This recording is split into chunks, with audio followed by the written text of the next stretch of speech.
Welcome to Technology Brothers, the #1 live show in tech. We are live from the Temple of Technology in beautiful downtown Los Angeles. It's Friday, February 7th, 2025. This show starts now.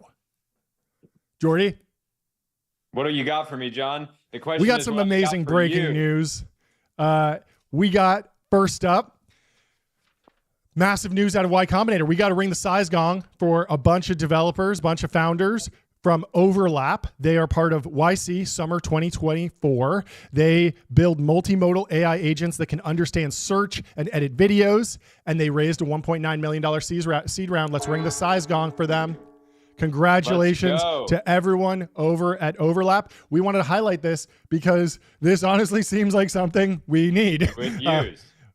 I would 100% demo this. We'd probably be power users. We are creating more content in tech than anyone has ever even tried to do before. Yeah, our goal, for people that don't know, we're trying to get up to doing 120 hours a week live streaming. We're at about 15 hours a week right now, so we got a ways to go. But Overlap seems like a tool that would help us, better utilize all the content that we're creating and make it. Right now we have a team of we have Ben, our producer, then we have a team of editors that help us take the content that we create and repurpose it for other platforms. So this looks like exactly like something that we would use, and I'm sure their sort of long-term strategy is to completely displace all podcasters, and so it might be one of those things where we're kind of like funding our own demise, but Impossible. We are built different. I will fight the AI apocalypse personally, and I will go toe-to-toe with any ASI, AGI system. You can't create these takes in silicon. It's impossible. It's impossible. We're going on record. I'd like to see AI drink Dom Perignon to celebrate growth milestones. I just don't think it's going to happen. Yeah. But these guys deserve a little sip of champagne for this moment.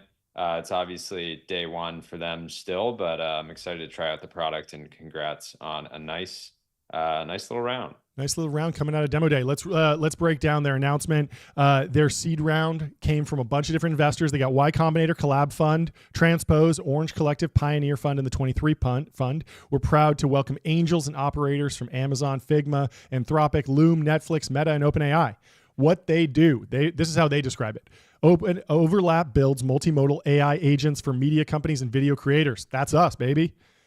Our first AI agent, a video marketing agent, can autonomously understand, search, and edit videos. This agent now helps dozens of companies and creators by instantly transforming their long videos into clips for social media. This is what we're trying to do. We're trying to be everywhere. We got to get on LinkedIn. We got to get on Instagram. This takes a lot of work. LinkedIn is not ready. LinkedIn is not ready for us. We are going to flood too. LinkedIn. And I really do think that we can bring some great content there, have a lot of fun, and ultimately get a lot of views and have a big impact, which I'm excited about. And they said over the last few months, our customers have seen a 10x increase in engagement while saving over 20 hours per week. I love that. We are working 120 hours a week. If we could make it 140 with the help of AI, I would do that immediately. And so what's next? Their seed round accelerates their mission to define the role AI will play in video workflows. With this capital, they're gearing up to accelerate product development, expand the team, and scale their impact. Stay tuned for more updates as they push boundaries of what's possible at the intersection of video and AI. So congrats to the Overlap team. We love to see some big funding rounds happen out of YC Demo Day. Well, let's move on to our next story. We have some breaking news out of Figma. They announced a new product improvement. Aspect ratios can now be locked in Figma. People have been asking for this. Let's go. And it sounds like a minor thing, but look at the response. This is they're promoting a slight product revision. The designers went crazy. This was not only did this post get 4K likes, but it was also a trending topic on X. I went into the X search feed, and it was one of the top topics. The streets of Brooklyn have been absolutely begging for this, John. I mean, they've been campaigning, protesting, hitting the streets, cold calling, trying to get Dylan to make this happen. They rolled it out, and it's just cool. As big of a company as Figma is, as many people that use it, there's still things that they can do to meaningfully improve the product. And to be honest, I'm very excited about this. Like I had kind of a workaround to do this like aspect ratio lock, but it wasn't something that you could do in the canvas.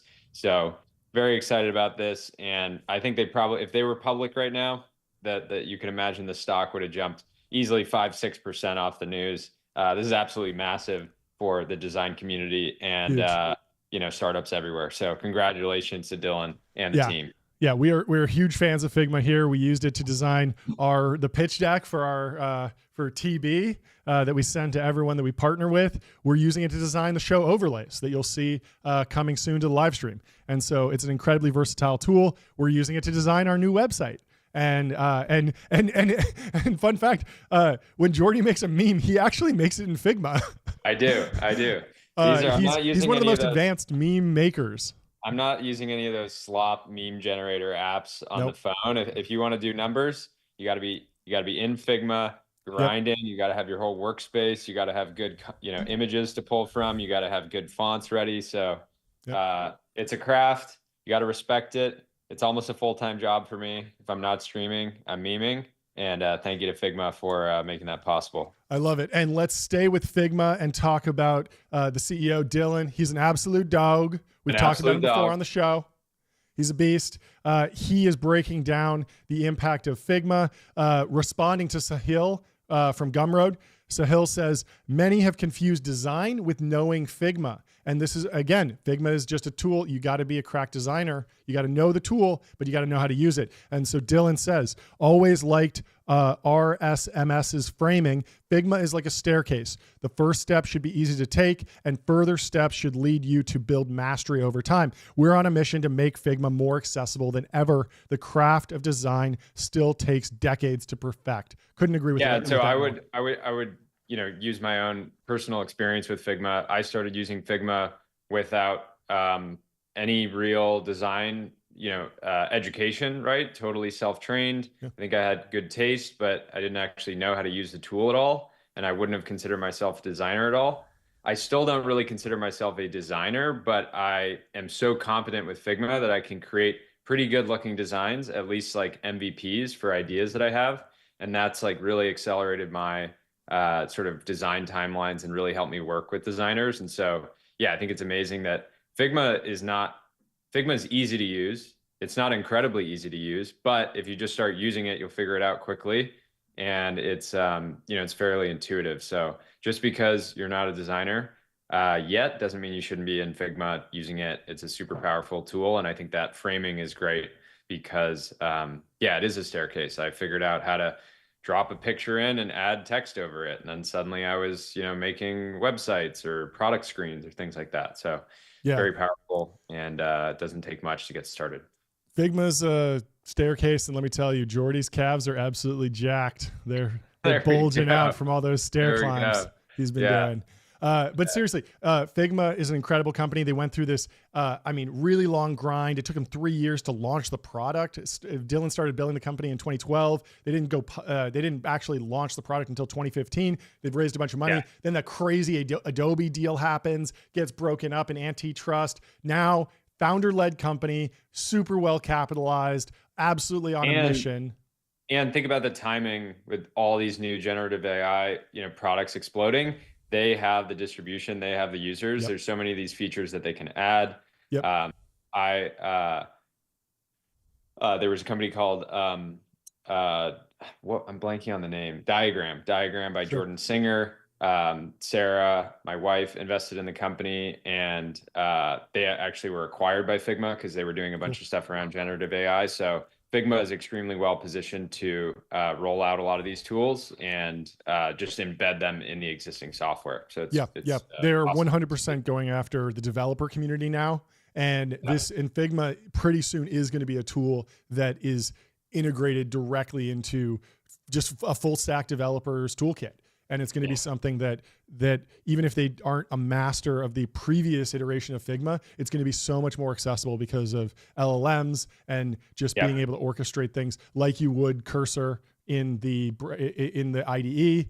like you would Devin in a Slack channel working on GitHub pull requests. It's all going to be the same flow. And so that's going to create way more versatility for a CEO who codes and does design. It's going to be all over the place. It's going to be amazing. Really excited for them. So stay tuned for more updates. We'll have to have Dylan on the show soon. Let's go to another breaking news story. Massive product update from Palantir. They have partnered with XAI and they've integrated Grok into the enterprise. It's now officially available in AIP, the artificial intelligence program, spearheaded by Shyam Sankar over at Palantir. We're huge fans of Palantir, and it's great to see that there's even more options for what foundation model you want to use when you're building these data-driven workflows for the government. I love how they just threw this graphic out. It's very unclear what's happening, but it looks awesome. And this is a video. We're working on showing videos. We haven't figured it out yet, but the video, I think this is a before slide. The video guys don't know how to put video on a screen. This is, we got a little bit. We are building the plane as we fly it here at TBPN. Stick with us. We will tweet this post. You can go and watch the full video. I'm sure it's fantastic. Let's move on to Eliano, who is describing exactly what's going on there. There is an ontology of data that Palantir has created, these hierarchical workflows, organizing all this data, dropping AI on top of it, and nothing feels better than dropping a big word like ontology on someone. You feel like a boss. Put in your vernacular, put in your toolkit. Highly recommend using it. Fantastic. Yeah, and Eliana's emerging as one of this year's hottest posters. He's been absolutely on a tear. He's got the Palantirians behind him. He's rallying them. The stock's rallying. It's just up only for the team over at Palantir. So love to see it. Fantastic team, and great to see them partnering with Elon. I think just on yesterday's show, you said that you could imagine a world where Elon was a co-founder of Palantir. It feels like that. It feels like an Elon-driven company. Carp obviously has so much of the same founder-driven energy. It's just a fantastic company, and we're excited to see them release huge products and integrate with more LLMs and really, hopefully, make the government more efficient, which is what we're all excited about this. Yeah, and give them some, even the government should be able to make memes internally, so if they can use Grok's image generation product as well, just, flip some stuff around Microsoft Teams, that'd be awesome as well. Dude, I mean, Grok's image generation is remarkably good. I had it generate an image of Saquon Barkley, who's the next top story that we're going to go to. Saquon Barkley and Jeb Bush are both investors in Ramp, and I needed an image of both of them at a business meeting, at a Ramp shareholders meeting, smiling, and it nailed it. It was uncannily good. It was fantastic. The jersey was on point. All the details were right. The number of fingers was correct, and it looked exactly like them. I was very satisfied. I got my money's worth. The finger test. The finger test was passed, and all the other image generation systems denied it. They were like, "No, I won't create an image of Jeb Bush," which, like, I think it's fair use. Like, this is something I could have done in Photoshop, just copy and pasting. So I don't know, but we're following up on the breaking news from yesterday. I don't know if you saw this, Jordy, but obviously Ramp is running a Super Bowl ad, or as we think about it, there will be a showing of the Ramp ad on Sunday, and there will be some football to help promote that ad. Yeah, I think actually, so Kendrick Lamar actually agreed to do the halftime show once he knew that Ramp was running an ad. That makes sense. Because he wasn't sure that football would be enough of a draw to really get people, there packing out the stadium. But once he heard about the Ramp ad, easy yes from him. Yeah, I'll be there. I'll help create the right environment for people to be, experiencing the ad. So very, very excited that Kendrick Lamar decided to step up and help promote Ramp on Sunday. Yeah, it's fantastic. Well, Saquon Barkley is starring in that Ramp ad. You'll be able to see it live on Sunday. And Eric Glyman, we were joking. We didn't really know who Saquon Barkley was when they told us. But now we're super fans, massive supporters, mostly of his investment portfolio. But he's also, I guess, pretty good on the field, too. But an absolute goated investor, future Hall of Famer in the business Hall of Fame for sure. Yeah, in the TB, probably has a bright future posting too. Yep.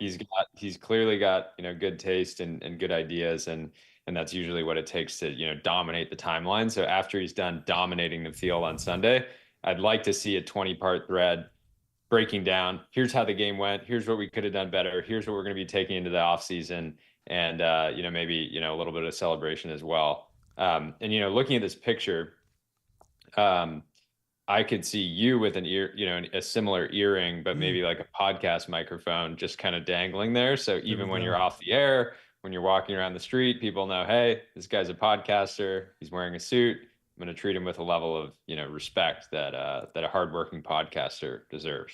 Yeah, for sure. And I like the eye black, that's to keep the sun out of your eyes, stop the reflections. There's a lot of light on the set. We might need to wear some eye black occasionally. Yeah.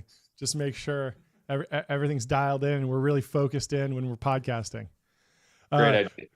But let's go through this. So Eric sent me some backstory on Saquon Barkley. There's a great profile on him. Saquon Barkley is a superhero for the Eagles. His origin story is straight out of a comic book too. The man who has led the Philadelphia Eagles Super Bowl run, the man who has been the most exciting player in football, almost quit the sport just before his career was about to take off. That was 14 years ago in Eastern Pennsylvania, before Saquon Barkley became Saquon, a hulking, hurtling blur with superhero-like muscles. I love it. Let's go. I watched a highlight reel of him. I mean, I'm a super fan now. It is incredible. He has some of the greatest plays. I looked up some pictures of some plays yesterday because I wanted a shot of him running with the ramp card into the end zone, There we go. Yeah. And anyways, an absolute dog. And so they have a bunch of quotes here to help tell the story of Saquon. I thought it'd be fun to go through this just because, even though, he's dipping his toe in the business world for the first time, he's clearly an incredibly inspirational figure and has done something remarkable. And studying greatness in the business world and beyond is something so valuable. There's a reason why David Senra has covered Kobe Bryant, Michael Jordan on the Founders podcast. Sure. Yeah, or even one of Keith Rabois' favorite books is The Score Takes Care of Itself. Have you ever read that? Fantastic book. Fantastic book. Yeah. And so Brian Gilbert, the former head coach at Whitehall, his high school, I don't want to exaggerate, but the varsity coaching staff and I literally brought him in because we'd heard after his freshman year of high school he was going to quit football.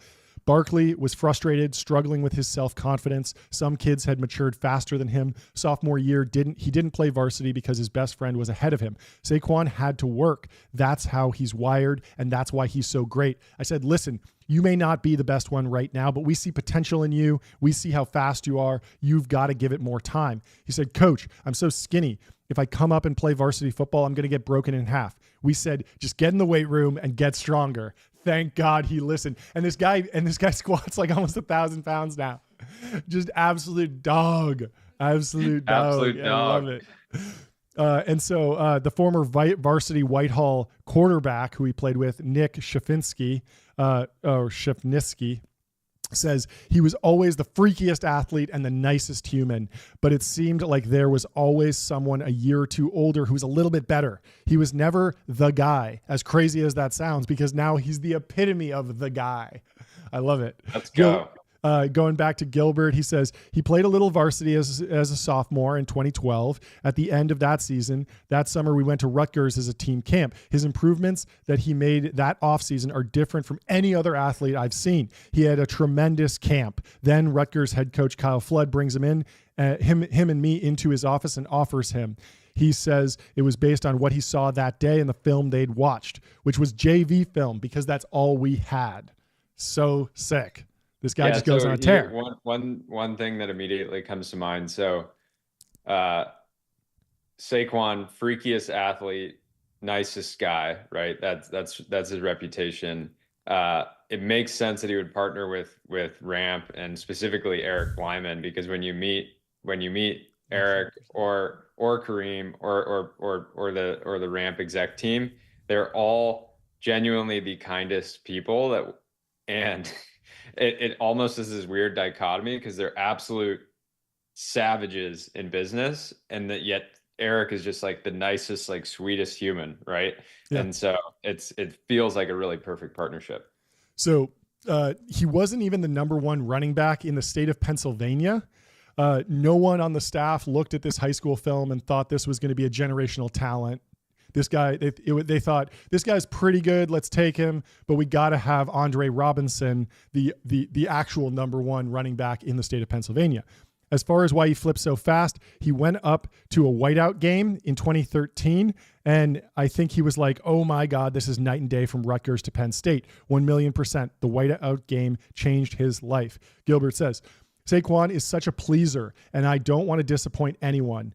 And doesn't want to disappoint anyone. He asked me how to tell Rutgers. I said, we're going to call Coach Wilson and tell him. He said, can you tell him? I said, no, you're going to tell him. You're going to feel better, like you've achieved something by doing this. It's going to be hard, but you can do it. He was so nervous, but I think that little step towards knowing that he hates disappointing people, but sometimes having to do what's best for your own good helped. It made him grow a little bit.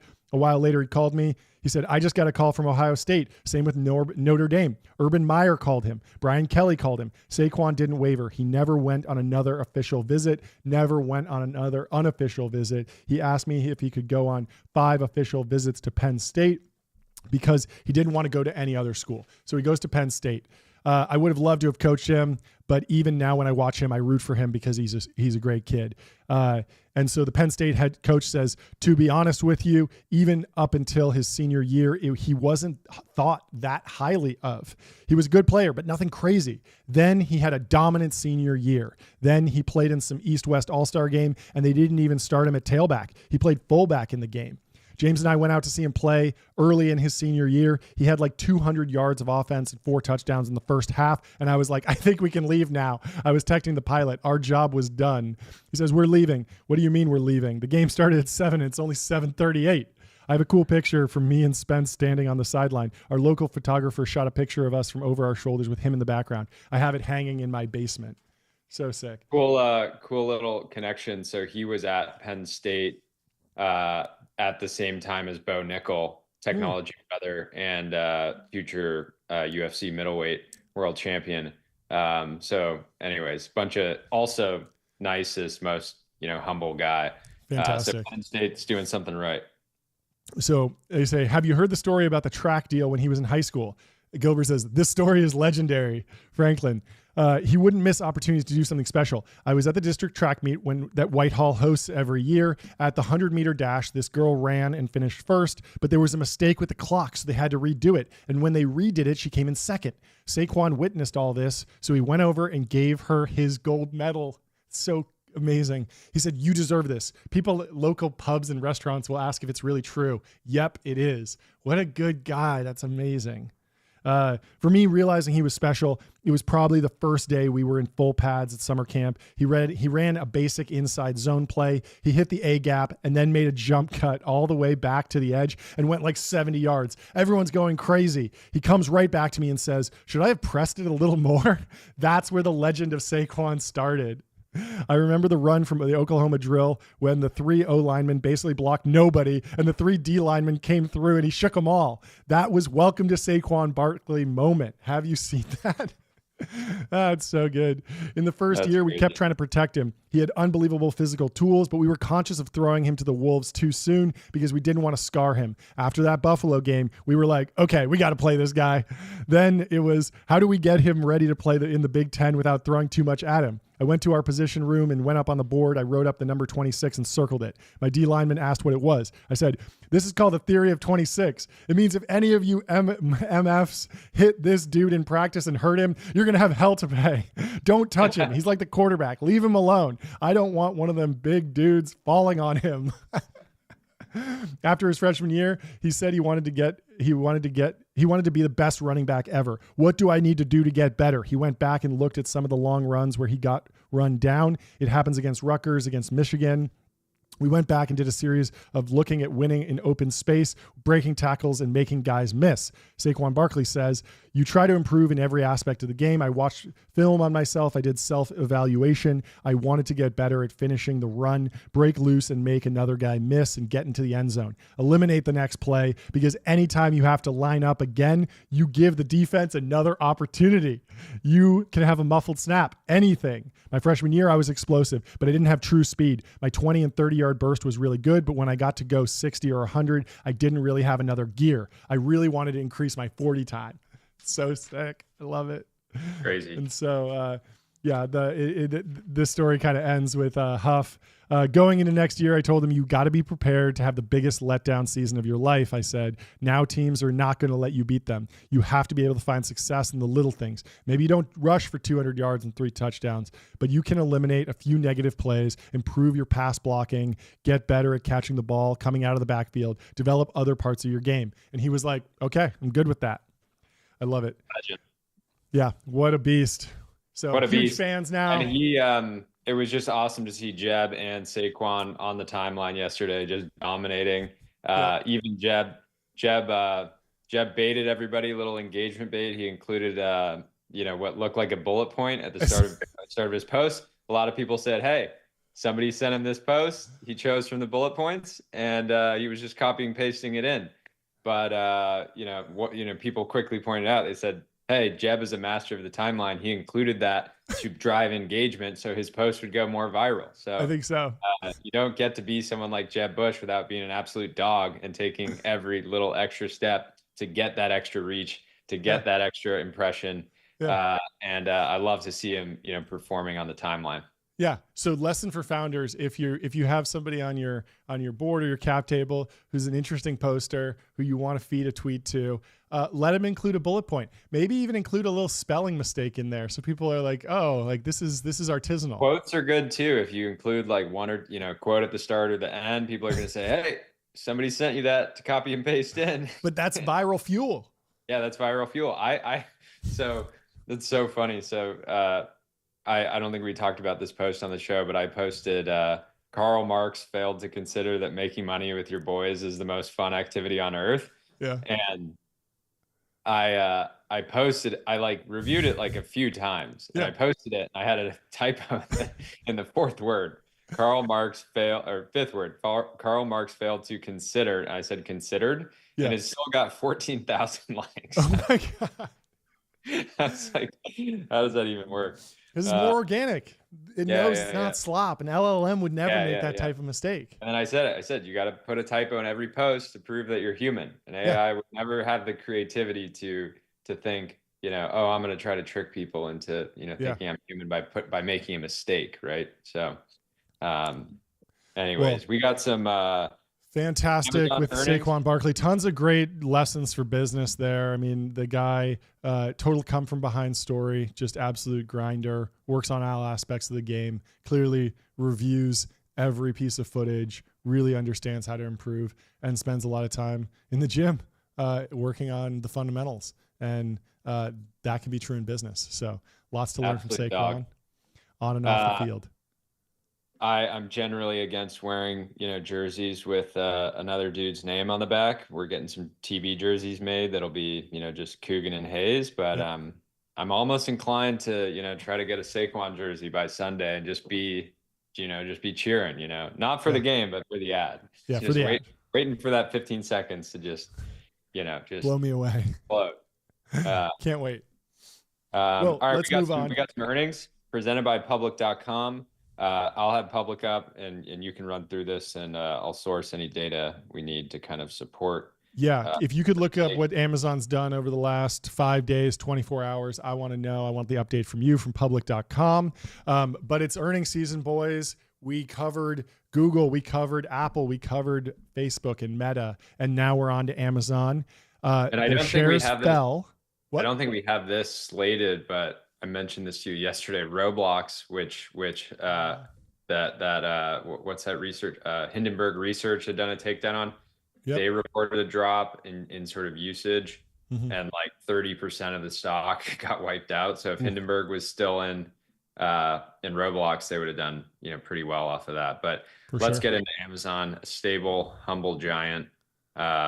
Although they are down 3% in the past week. So I mean, that's a big move for a big company like that. So they just had their earnings. Their shares fell after sales outlook is weaker than expected. The company is expecting to allocate a record amount of capital expenditure to AI. This has been an ongoing trend. analysts are worried about overspending in the data center world. Some of those investments can be very good, but there is risk because cash is coming out of the balance sheet. And so let's go to the Wall Street Journal. They say Amazon shares slipped Thursday after the company projected lower than expected sales and operating income and said it plans to allocate a record amount of capital expenditure this year to build artificial intelligence infrastructure. Amazon is the latest large tech company to unveil big spending plans for AI, even as some investors are starting to question whether the spending spree is prudent. Virtually every application that we know of today is going to be reinvented with AI inside of it. Amazon chief executive Andy Jassy said on a call with analysts. Amazon projected net sales for the first quarter of between 151 billion and 155 billion, as well as operating income between 14 billion and 18 billion. The high end of each outlook came in below Wall Street's expectations. And so the company's net sales last quarter rose 10% from a year earlier to 187 billion, in line with analysts' expectations. Net income rose 88% to 20 billion, higher than predicted. So very good year last year. A little bit rougher going forward. Revenue from Amazon's cloud computing unit, AWS, increased 19% to 28.79 billion, slightly lower than expected. Analysts said they were closely monitoring this number after disappointing cloud computing results from Alphabet and Microsoft. What do you think, Jordy? I'm thinking that Amazon has been weirdly out of the headlines on all things AI CapEx. It's just not something that you're thinking about and not really hearing about much. I mean, obviously people like Dylan Patel are spending a lot of time writing about it, but it hasn't been top of mind for a lot of people. But given how much of their business is in cloud, you would think that they would be using that to drive the narrative and trying to build momentum around, the narrative, the Amazon narrative around AI. And it just doesn't feel like that, they obviously have like the actual like core data center infrastructure and cloud leadership, but it doesn't feel like there's no they don't have their like Satya, right? Like somebody who's coming out and going on CNBC, trying to get on Technology Brothers, likely things like that. So they just don't feel like they're while they are like critical and they're running a lot of this work, they don't feel like they're a big part of the conversation right now. Yeah. Well, I think that's a great take, and I think there's mainly two reasons why we're not hearing that. Even though AWS is the oldest cloud computing provider, and I think by far the largest, but I think there's two things that are going on. One is that they don't have a direct consumer narrative around AI in the same way.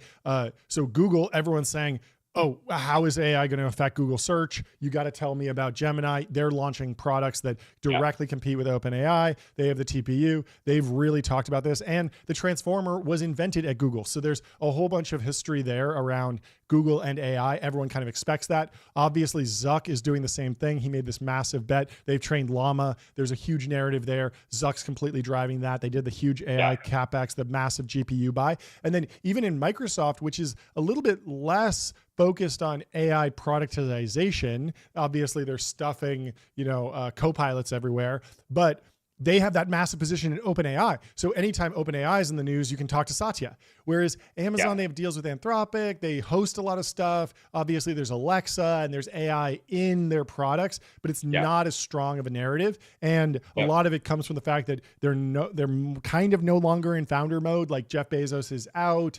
And I was trying to understand, do you think Jeff Bezos goes back in the next 4 years? You think he does as CEO? No. I just think it's a really interesting, question and conversation to be had. I bet he wakes up some days just itching to be back, behind the wheel of one of the biggest ships in the world. It seems like there's quite a, looking at the core retail business. I think there's lack of potential, like real leadership in AI. And that's because you think about who goes on CNBC to talk about Amazon's AI prospects. And I can't name that person. And I talk about technology for 3 hours a day with you here on the show. And so that's probably a problem. And it just shows there's not, we've seen this with Satya in many ways. He's going founder mode, Yep. even though he didn't start the company, right? Like he Yeah. is clearly the face and the leader of that company. And if he decided to leave, stock would drop, I'm sure, in a Yep. meaningful way. Then you have Zuck obviously doing his thing. The other issue is the entire retail side of the business. I actually pulled up a post from Sean Frank, who we've had on the show probably 100 times now.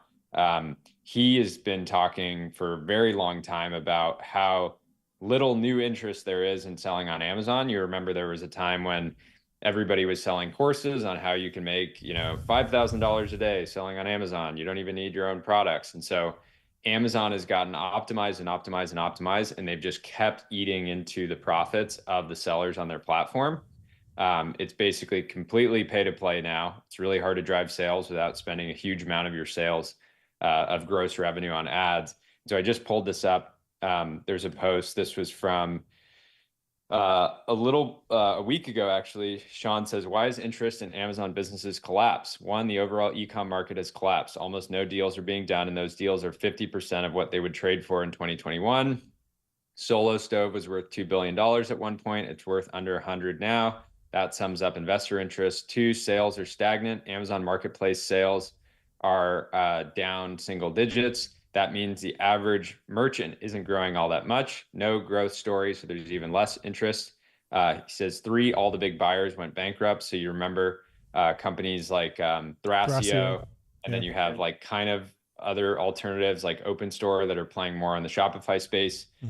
They aren't buying the same number of companies. And then the big thing is the fees have increased so much that even if your revenue has doubled since 2021, your EBITDA is flat or down. So you've doubled revenue, but your business is maybe worth less than what it was, a few years ago. And so that is creating, is definitely like seemingly like a lack of real leadership, right? Because if they had proper leadership place and the proper narrative in place, if they said, hey, we are going to be a real player in AI, we're going to spend tens of billions of dollars on new infrastructure, then that might be a bull case, right? That might say, hey, they're going to take one of their core business lines and there's a real world where they, multiply it. But we don't have that. And then we don't have, on the retail side, all the sellers are upset. No seller on Amazon is saying, I'm so happy I built my entire business on Amazon, right? They're getting competed by, Chinese sellers. They're being knocked off. There's a bunch of trademark infringement that happens. One of my portfolio companies, Element, LMNT, had a copycat product on the platform that was the exact packaging, different name, but a carbon copy of the product. And Amazon let it run up to, thousands and thousands and thousands of sales. I think they've dealt with it at this point, but it's a very hostile environment to be a seller. And we're not seeing, real leadership on the cloud side. So, yeah, I don't know what to think. I think it's still a pretty good user experience on the platform. I think it's a great value exchange as a user I pay, I don't know how many, couple $100 a year, and I get a bunch of content and free shipping, and that's great. But I think there's trouble on the retail side. And because ultimately Amazon's, they're not, now they own inventory, but historically it was a very, inventory light model. And that's one of the reasons it made it such a great business. And that's why Temu, it does like a meaningful amount of Amazon's, net income, profit from the retail business, despite being a fraction of the size. And so I'm interested to see how it plays out. But if you're Bezos and you're looking at all of this and you say, I have this juggernaut, the thing that is, the thing that he put his entire life into, and I could see him getting tired of yachts and, hanging out with his wife, who seems to be enamored by every celebrity that, they cross paths with, which has to be a lot. So eventually he might just decide, you know what, it's time to go founder mode. I also think that he clearly has more interest in Blue Origin now. And I like the fact that he and Elon seem to be more positive sum now, and supporting each other, which is great to see as well. So who knows? But yeah, it's a great American company for the most part. And I'd like to see them, really take the reins and capitalize. Yeah, I would love to see Bezos back at the helm. He clearly has an incredible amount of soft power at Amazon still, and probably could step in. I think what's very interesting, I mean, I'd love to get a poly market up on, does Jeff Bezos go back this year and then roll that over to next year? I know poly market doesn't do long dated things, but if you look at the timeline, Jeff Bezos stepped down in 2021. This was just almost immediately once Lena Khan came in and the Biden administration came in, and you could maybe read that as he was studying the history of Bill Gates at Microsoft. He lived through that. He was in Seattle when it happened. There's actually a ton of overlap between their families, I believe, and investors because of the Silicon Valley business community. And what happened in the Microsoft case was Bill Gates was the richest man in the world and had a target on his back and became kind of a scapegoat for monopoly power, and then dealt with this like really rough monopoly case. And even though it didn't destroy the company or really break up Microsoft in a meaningful way, I mean, they had to kind of disaggregate Internet Explorer from Windows. The company's still been massively successful. It's one of the biggest companies in the world. They got through it. But when you listen to Bill Gates talk about it, he says it was like incredibly distracting and it really ruined the job for him. And then he spent and then it kind of broke his brain because he spent the next 20 years just trying to kind of rehab his image through all of these crazy philanthropies. And so you could imagine he's still trying to rehab his image. And the most effective thing I've seen him done lately is he did an interview and was photographed in a Bottega Veneta suit. I thought he looked fantastic. Yeah. I thought he looked cool. Yeah. And so more of that and less, running experimental vaccine programs on, India. Yeah. He's also a big Porsche guy. Really? Oh yeah. Huge Porsche guy. It was maybe like a little shot across the bow to Elon, but he was always like, I'm a Taycan guy. I don't do Model S, which I think is a miss, but I think he also has like a Carrera GT, a 959, a 918, probably he'll get the new one. It's, I've been driving a Taycan this week while I'm in South Carolina, a Turbo S. Yeah. It's a very fun car. That's great. It absolutely rips. But so I can see that. Yeah. And so what I think about Bezos is 2021, Lena Khan comes in. And remember, Lena Khan wrote her senior thesis, like her dissertation on Amazon as a monopoly.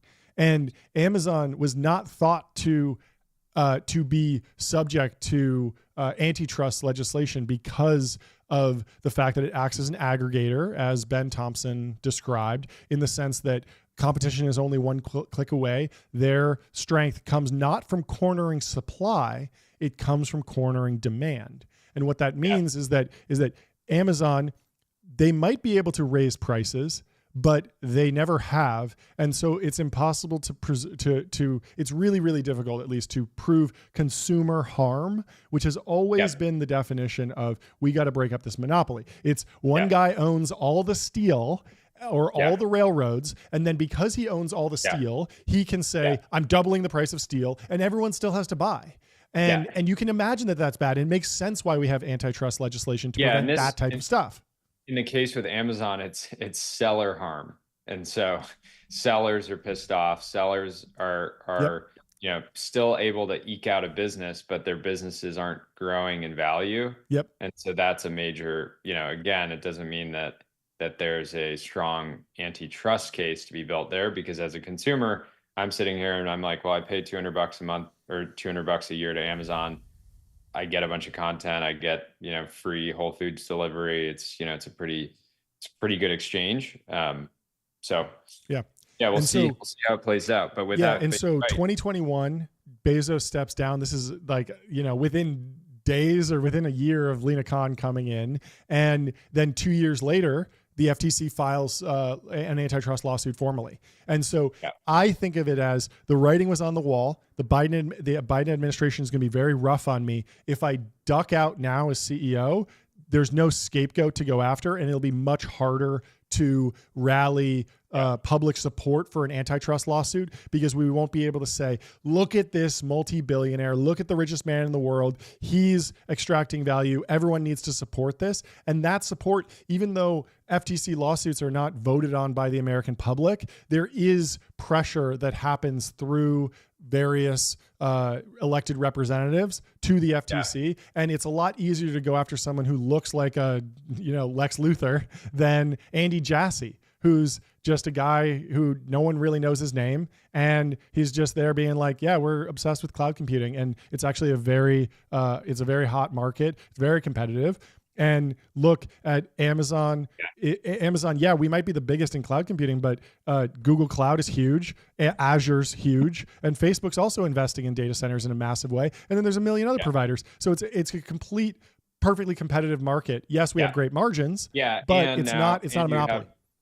Now you have a bunch of you have new players like Stargate, and you can point to them and be like, look, they're investing $500 billion in their own, so we're not preventing new players from entering this market. It's still going to be very competitive.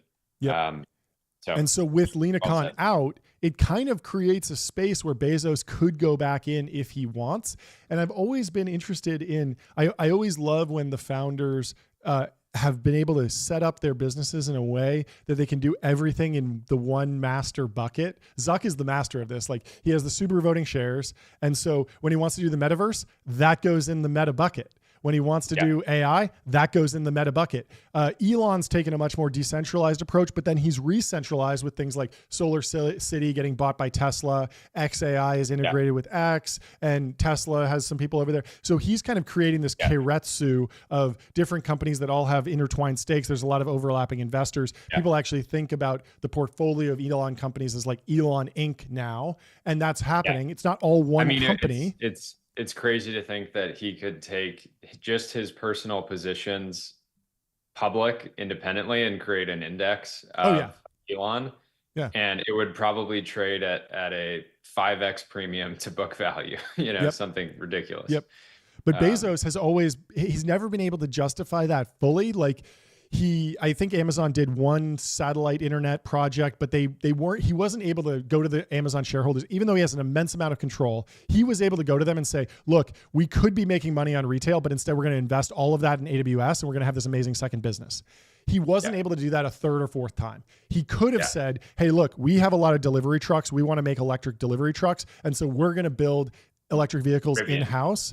But that's not what he did. Instead, he funded Rivian, and Rivian is kind of his Tesla, and that stock's been up and down, but Amazon built a position, and Bezos helped with that a little bit, but he wasn't able to just do it inside. If Zuck needs trucks, he's going to build them in Meta.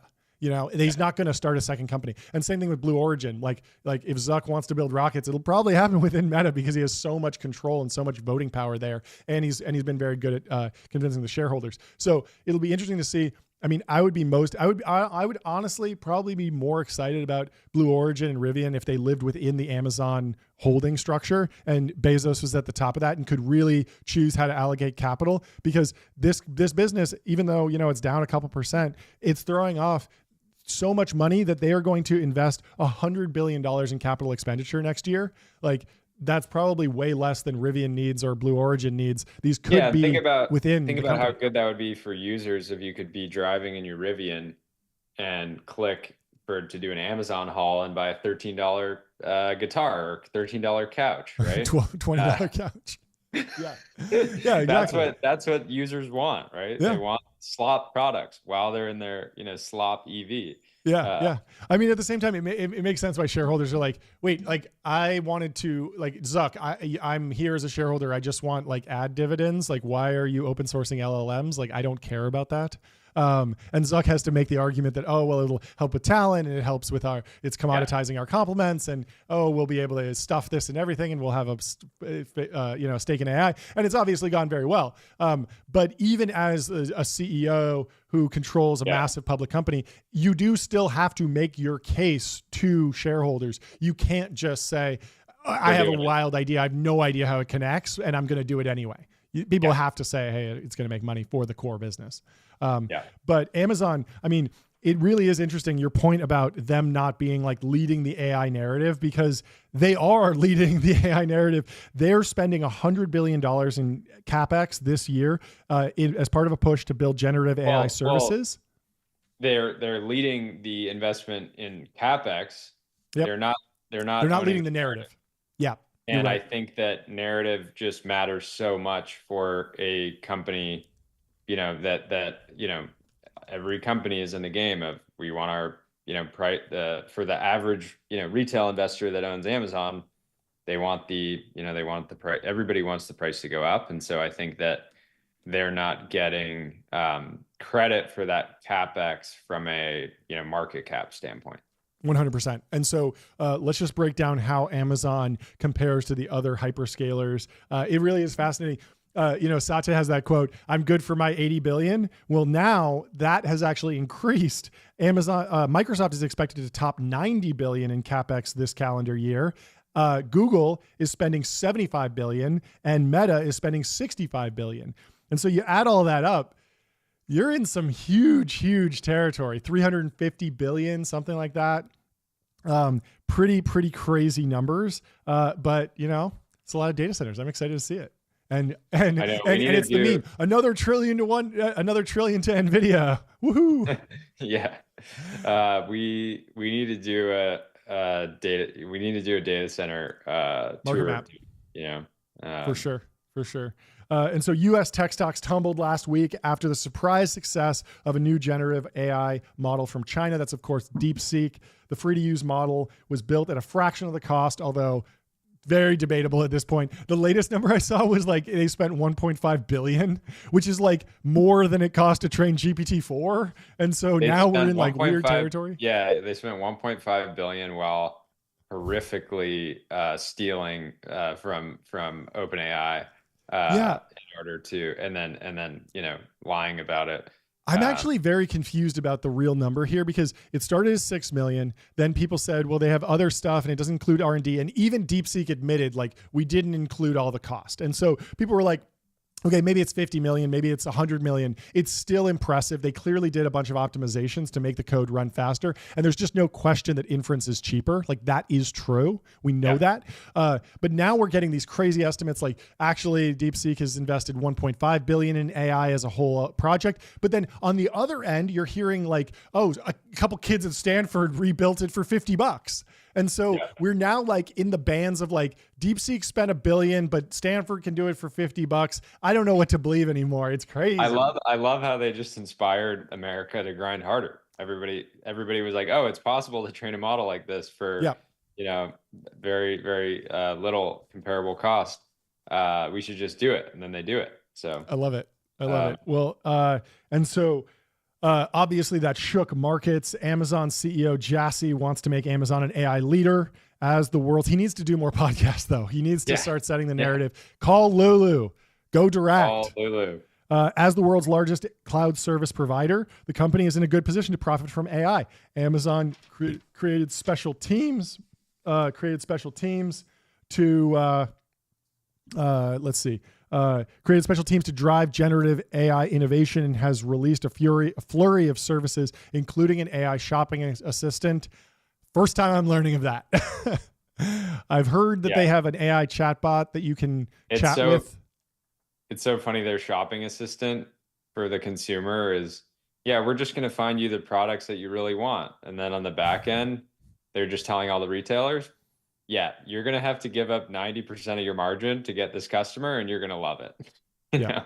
Otherwise, somebody else will pay for that slot. So so the Wall Street Journal highlights Amazon's competitiveness in the e-commerce business with new rivals such as Temu and Shein.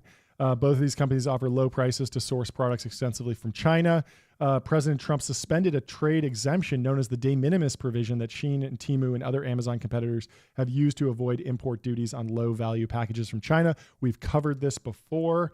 And honestly, we never thought that it was putting a dent in Amazon's revenues, because a lot of the slop products that were bought on Temu and Shein were incremental, and it was seen more as gambling dollars than really replacing or displacing Amazon as a staple of the American consumers' consumer habits. So unclear how big of an issue Temu and Shein have been historically. They're certainly on their back foot now, and it seems like Amazon's even better positioned. I mean, a lot of this, although the stock traded down, there's a lot of bullish stuff in here. Like they've like, there's no more FTC risk with Lena Khan out. They're potentially killing off Temu and Shein, and they're spending the most on AI data centers. So if you believe that having a lot of data centers and a lot of GPUs is valuable, they're in the best position. Now, not by a lot. They're only spending 10% more than Microsoft, but it's still a lot, and they got a lot of stuff on AWS. It's great. And to be clear, the stock is not underperforming by any means. They were down on earnings, but I'm on public, and they are up 5% ish in the last month. So not a bad spot to be in. But and I think they're up 40% last year, which is crazy for a company that big. Yeah, they were not a $1 trillion company in 2020. They were so right at if you bought Amazon the day that the NBA basically went offline, it was like a $900 billion company, right? Wow.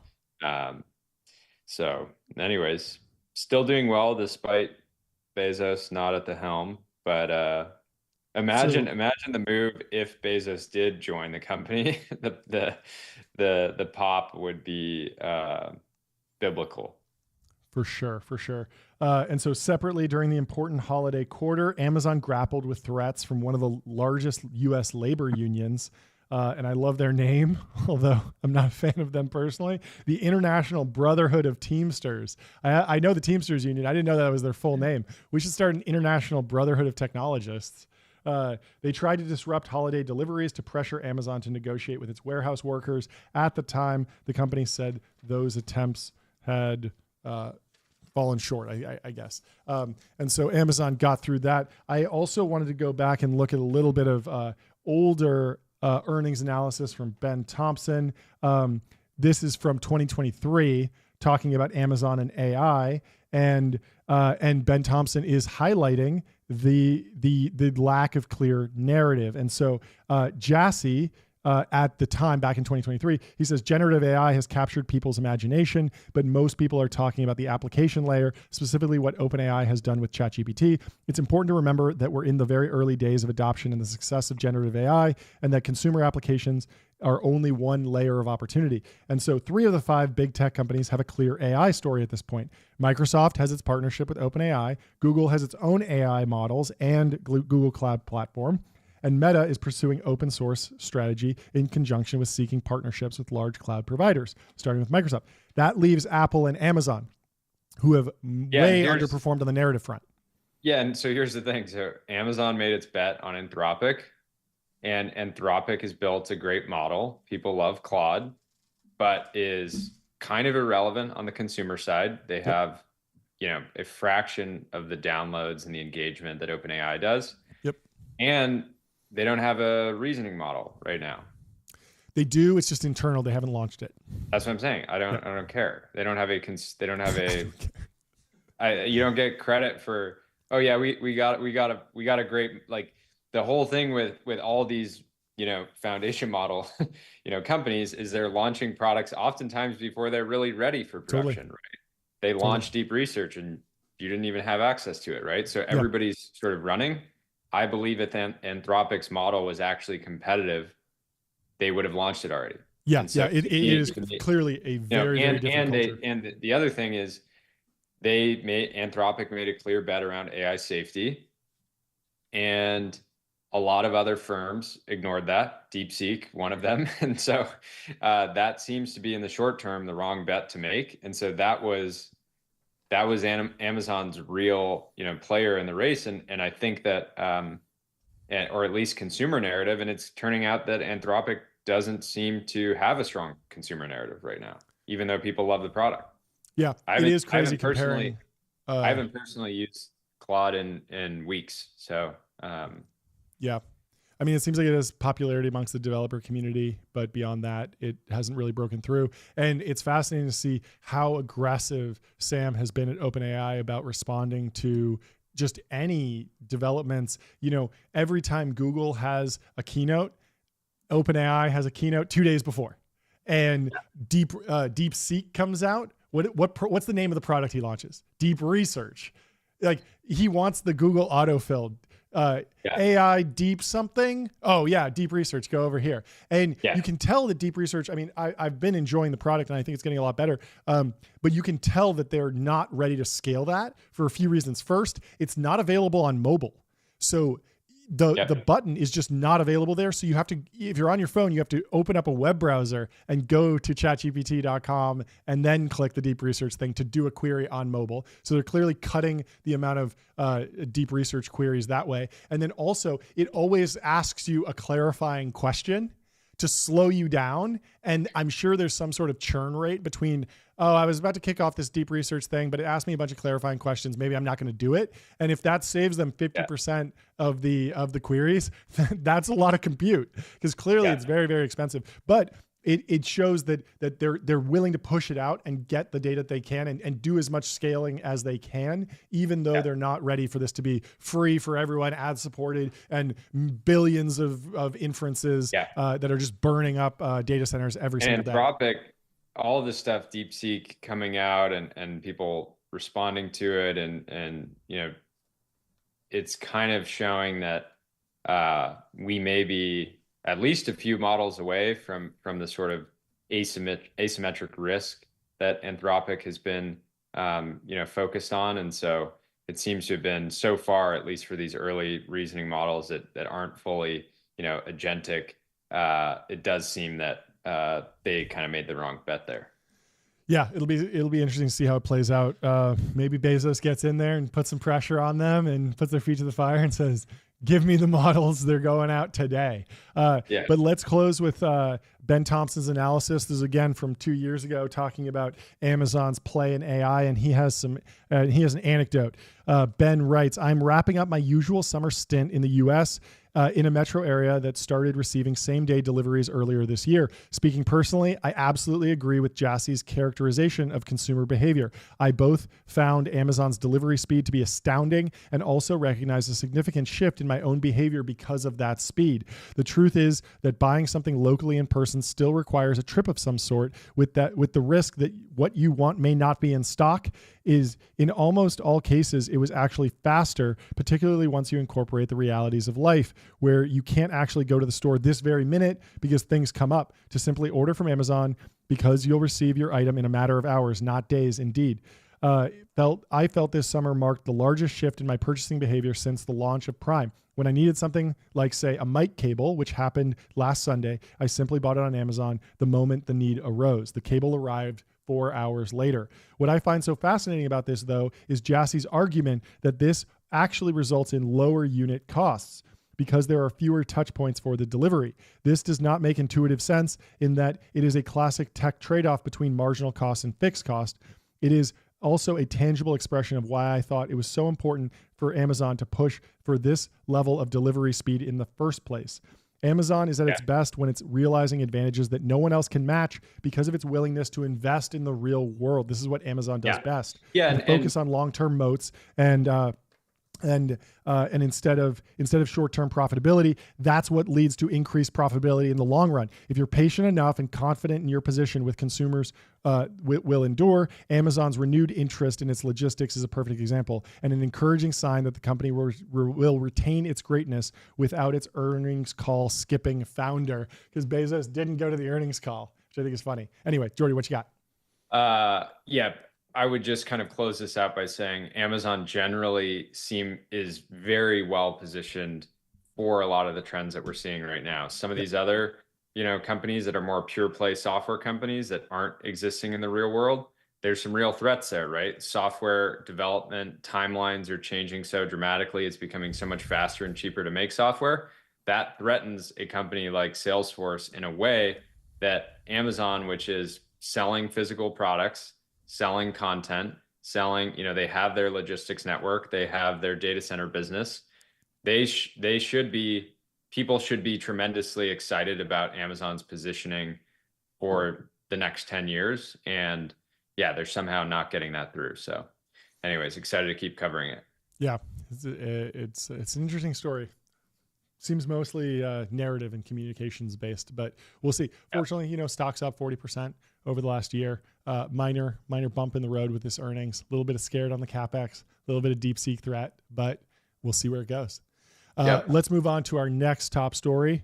We have a Technology Brothers exclusive where for the first time in Technology Brothers history, we're covering an Eric Newcomer exclusive on General Catalyst's fundraising. And so we have slides here from Eric Newcomer showing how General Catalyst has performed, how they've scaled, and Eric Newcomer has the firm's Q3 2023 fundraising documents. And General Catalyst is on a tear. They are just going big. Ultimate size lords. Let's hit the size gong a couple times for them. They're just and they massive. Even, I don't think this article would have caught it, but they came out yesterday announcing they have a new fund of funds platform to fund other emerging managers. So they're just going, we love when people get aggressive, and they're certainly doing that. Yeah. I mean, the narrative around General Catalyst has been, it was a VC firm, then it was a growth stage firm, then it was a private equity firm. Now it's just an asset manager in every sense of the word. I think they also launched a wealth management product, right? Yeah. Did you see that? Yeah. And so they have a hospital, consumer value financing, a wealth manager under the leadership of CEO Hemant Taneja. The firm has grand ambitions. Newcomer got his hands on documents that show how General Catalyst has presented itself to prospective investors. The documents he obtained are admittedly a little dated from 2023. That's a bit old, Newcomer. Got to step it up. Got to be hanging out at the Sandhill Rosewood a little bit more. Yeah, or the Nobu, hanging out. I want to see a tech journalist go to Japan, study how to make sushi for 10 years, and then go get a job at Nobu and just sit at the sushi bar. You're just making sushi. Everybody thinks you're just, making a nice hand roll. Turns out you're listening for scoops. You're picking up every single thing that they say. You're yelling "Arashimase," but then you got your both ears here because you got a bunch of allocators right in front of you. Yep. You're picking up this round's happening, that round's happening. Maybe a faster way to do that would just be to go pay off the individual, the wait staff, the sushi chefs, etc. But there's alpha everywhere, folks, and there's certainly alpha in the Palo Alto Nobu. Yeah, Newcomer, become a janitor at Amman. And then just go around and just sweep up all the slide decks that are laying around the pool and the jacuzzi and the spa, and just scan them, throw them up on the newsletter. You're going to triple subscriptions. You're going to be printing 5 million next year in EBITDA. You're playing small ball right now. Yeah. And so the investment memo provides a detailed look at General Catalyst's strategy and performance as it was raising its last suite of venture funds. And so let's go through some of these.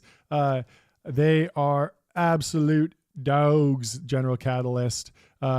Billions raised in October 2024. The firm announced $8 billion of new funds for its Fund 12. Been around for a long time, including $4.5 billion for the firm's core VC funds, $1.5 billion for its creation strategy, and $2 billion for separately managed accounts.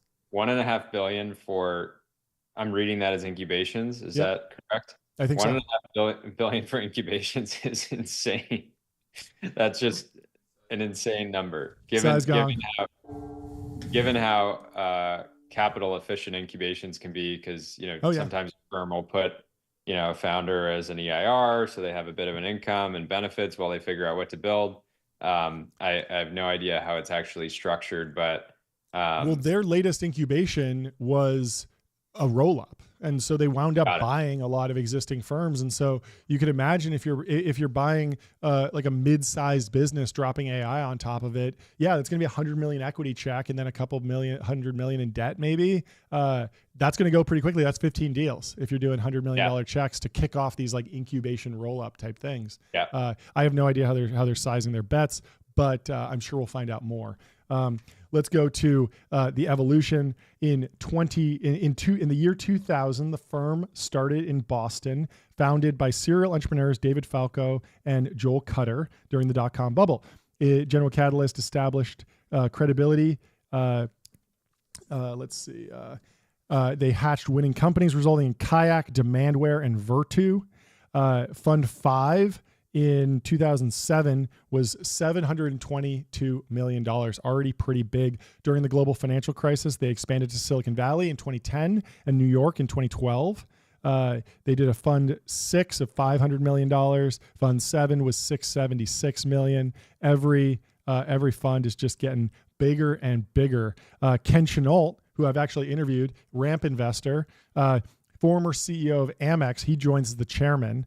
And then in 2018, General Catalyst solidifies a full stack platform by raising multiple funds segmented by stage. This is the Fund 10 group. Fund 10 comes in at $2.9 billion. General Catalyst raises its first sector-specific fund, the Health Assurance Fund. Hamant becomes CEO. They open a London office in 2021 post-COVID, and Fund 11 clocks in at $5.4 billion, baby. And so there's a little bit of a breakdown here for Fund 12. They have their Creation Fund, which hatches companies, transforming companies with a catalyst advisor and executing venture buyouts. Okay, so that's interesting. So it's their Creation Fund, but it's a venture buyout. Yep. Strategy. So that makes and they're trying sense. to own 25% of the business when they do trying to deploy at $1.5 billion when you're creating, pre-seed companies and presumably making room for other investors to. Yep. Impossible. Difficult. But they're going to buy.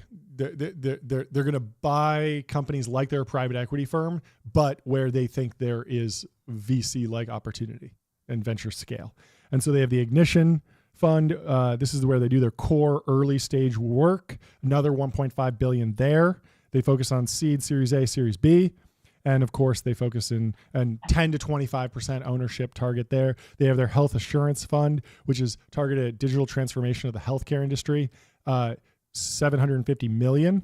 Early stage seed, Series A, Series B in healthcare, 10 to 25% ownership targets. And then they have their Endurance Fund. That's their growth and later stage investments, $2.25 billion. And this is all out of Fund 12. And so they've taken this full stack approach. You can look at some of their leadership here. They focus on basically everything: healthcare, fintech, global resilience, technology, consumer, and enterprise.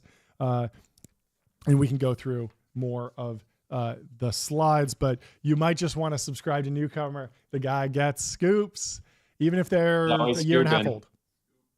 Always scooping. Always scooping.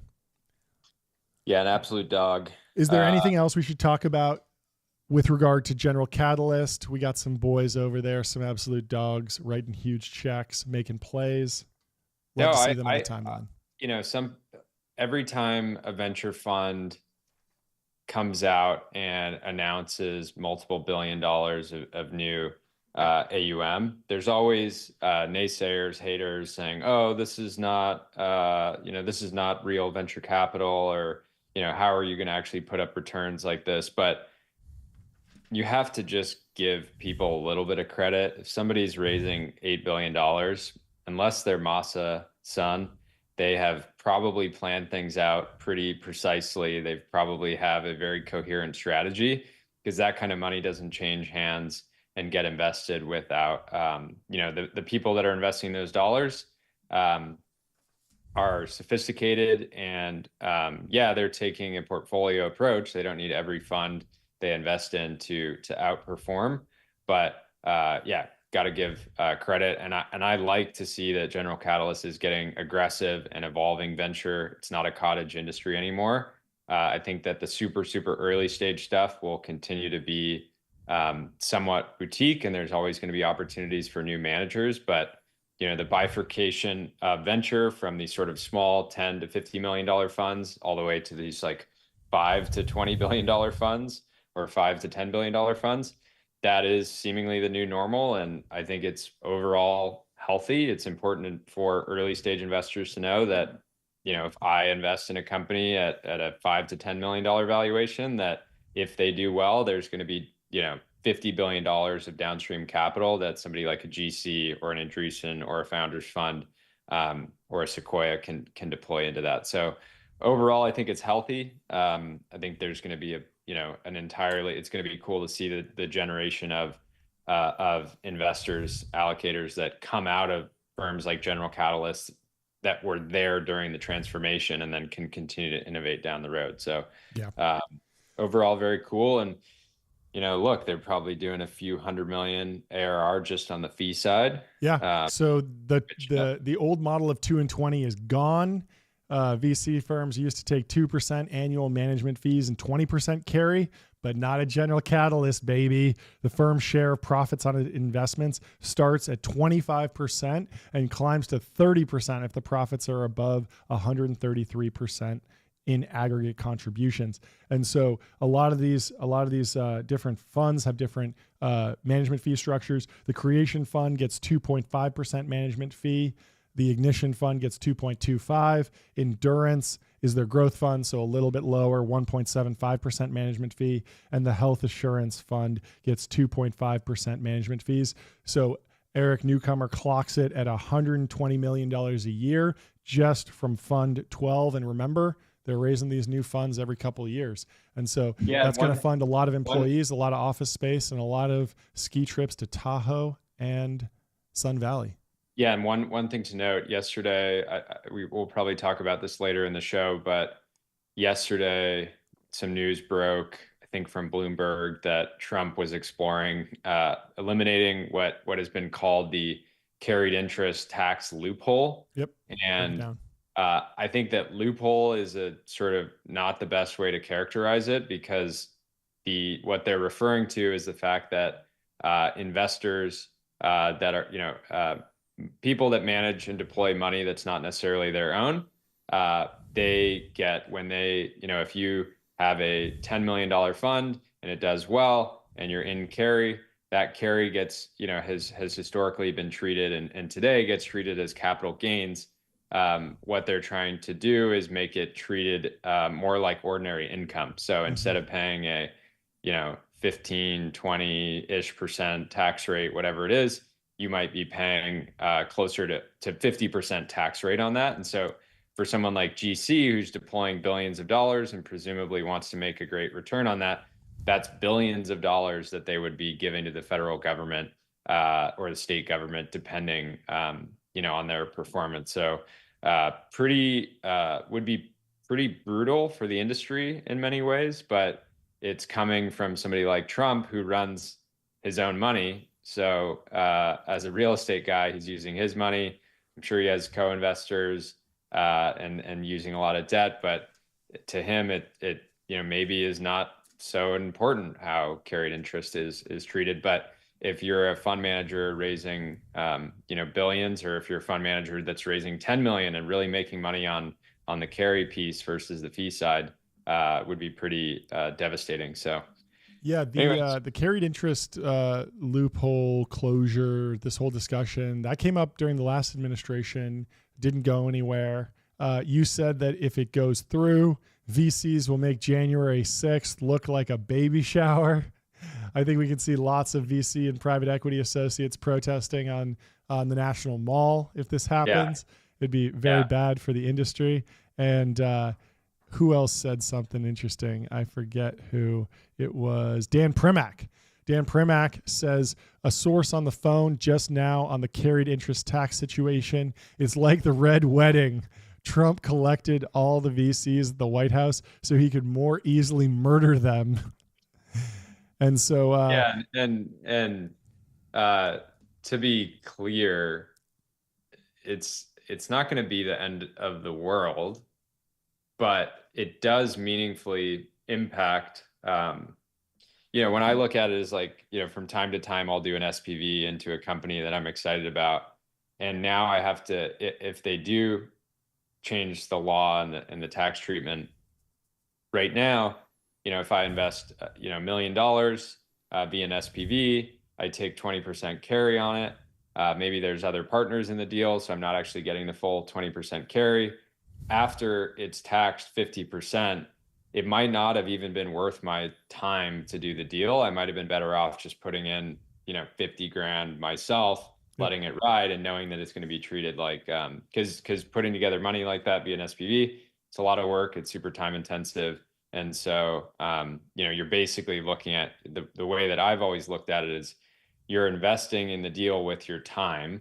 And so from that lens, it's saying, okay, maybe it should be treated like ordinary income, but the payoff is so unclear and it takes so long to see a payout, and you only see a payout if, there's a meaningful return. And so I see a good argument to keep it as is. I don't think it should be framed as a loophole, but sure, we'll see how it plays out. And so Manifold Markets, I don't know how up to date this is, but they are running a market on carried interest repeal by the end of 2026.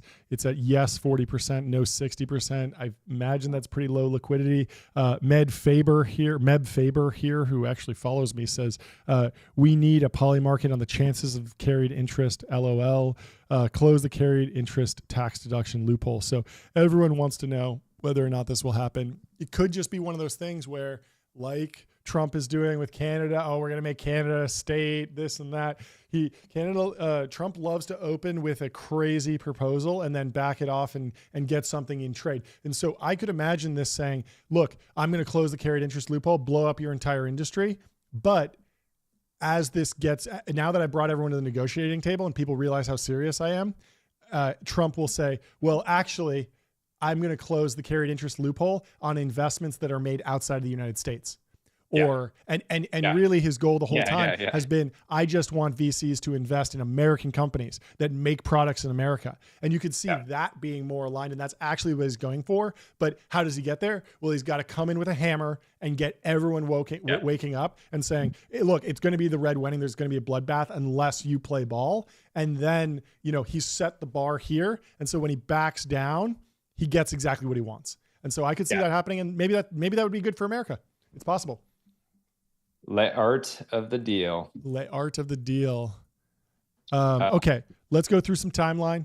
Ben, if there's any questions or reviews you want us to read, send those to the chat, and I'll cut over to Jordy as we go through. But first, we got a promoted post from one of the favorite companies on the channel. I'll let you take this, Jordy. For those that don't know, I'm a co-founder of Rora. Rora makes beautiful, easy to use, highly effective water filters. I just thought this was a cool shot. Brian, CEO, posted this yesterday. It's just showing the same exact tap water coming out of NYC pipes, one on the left going through Aurora, one on the right just sitting there. And you can just see the difference. You can see the contamination of the water. So if you're drinking tap water, you've got heavy metals, pharmaceuticals, tons of stuff in it that you just don't want to be drinking. It's absolutely insane to drink tap water. I drank tap water once in literally the last like 5 years, and it was actually at David Senra's event.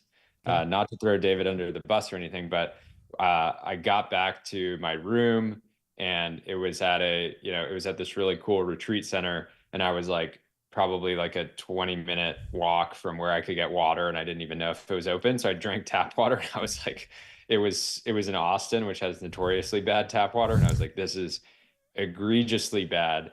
Spit it out and just ended up going to bed thirsty. No. But anyways, filter your water. Rora makes good filters.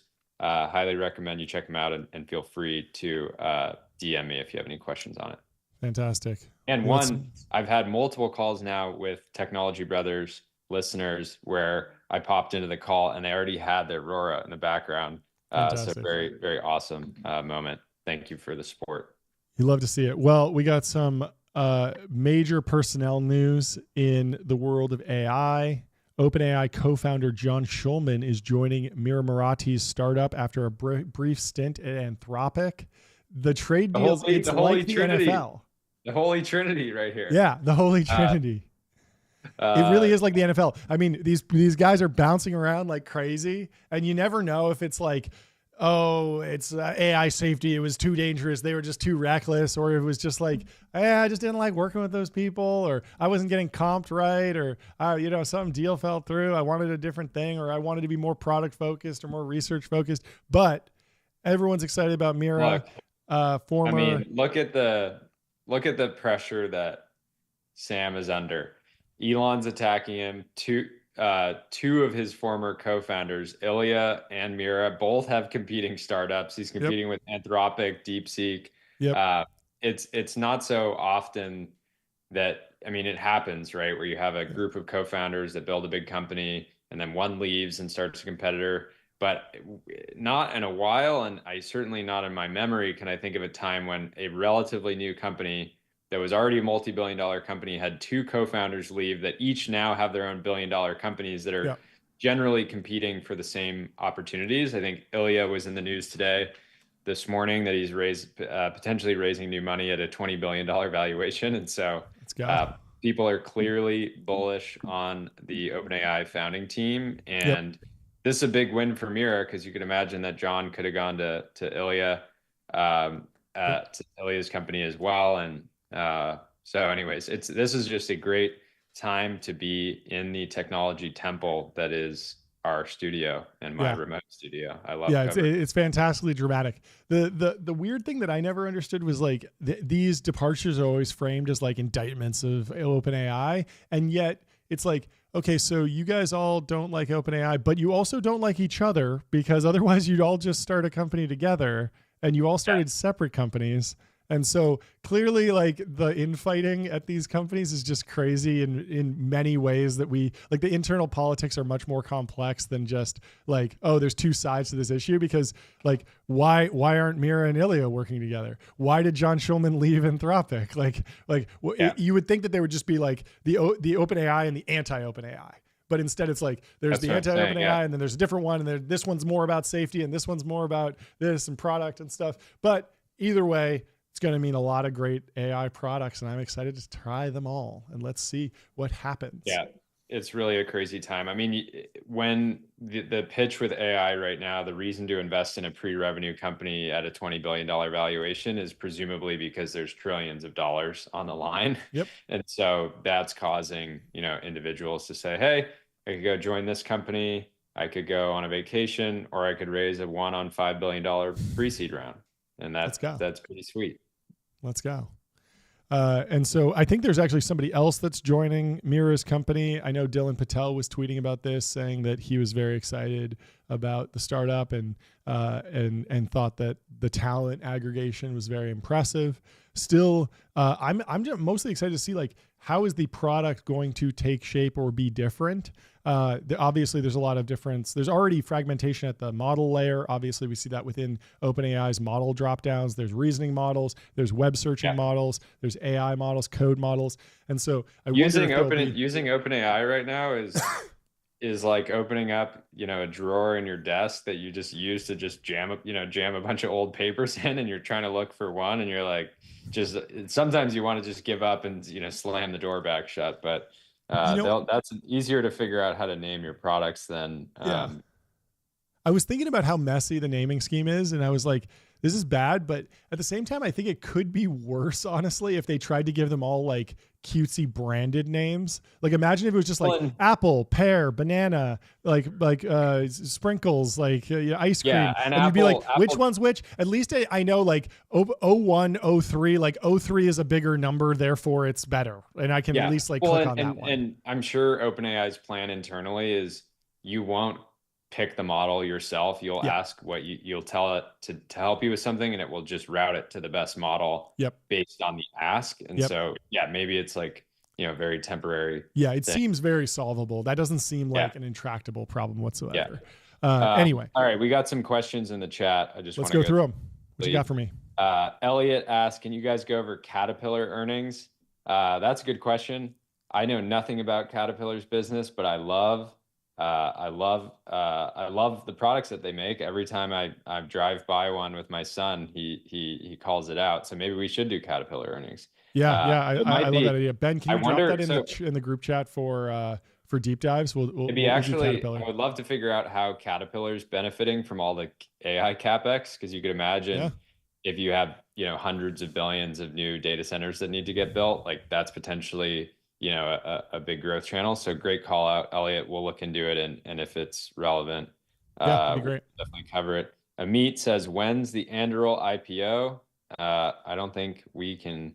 They said not this year publicly. Yeah. I think they said not 2025.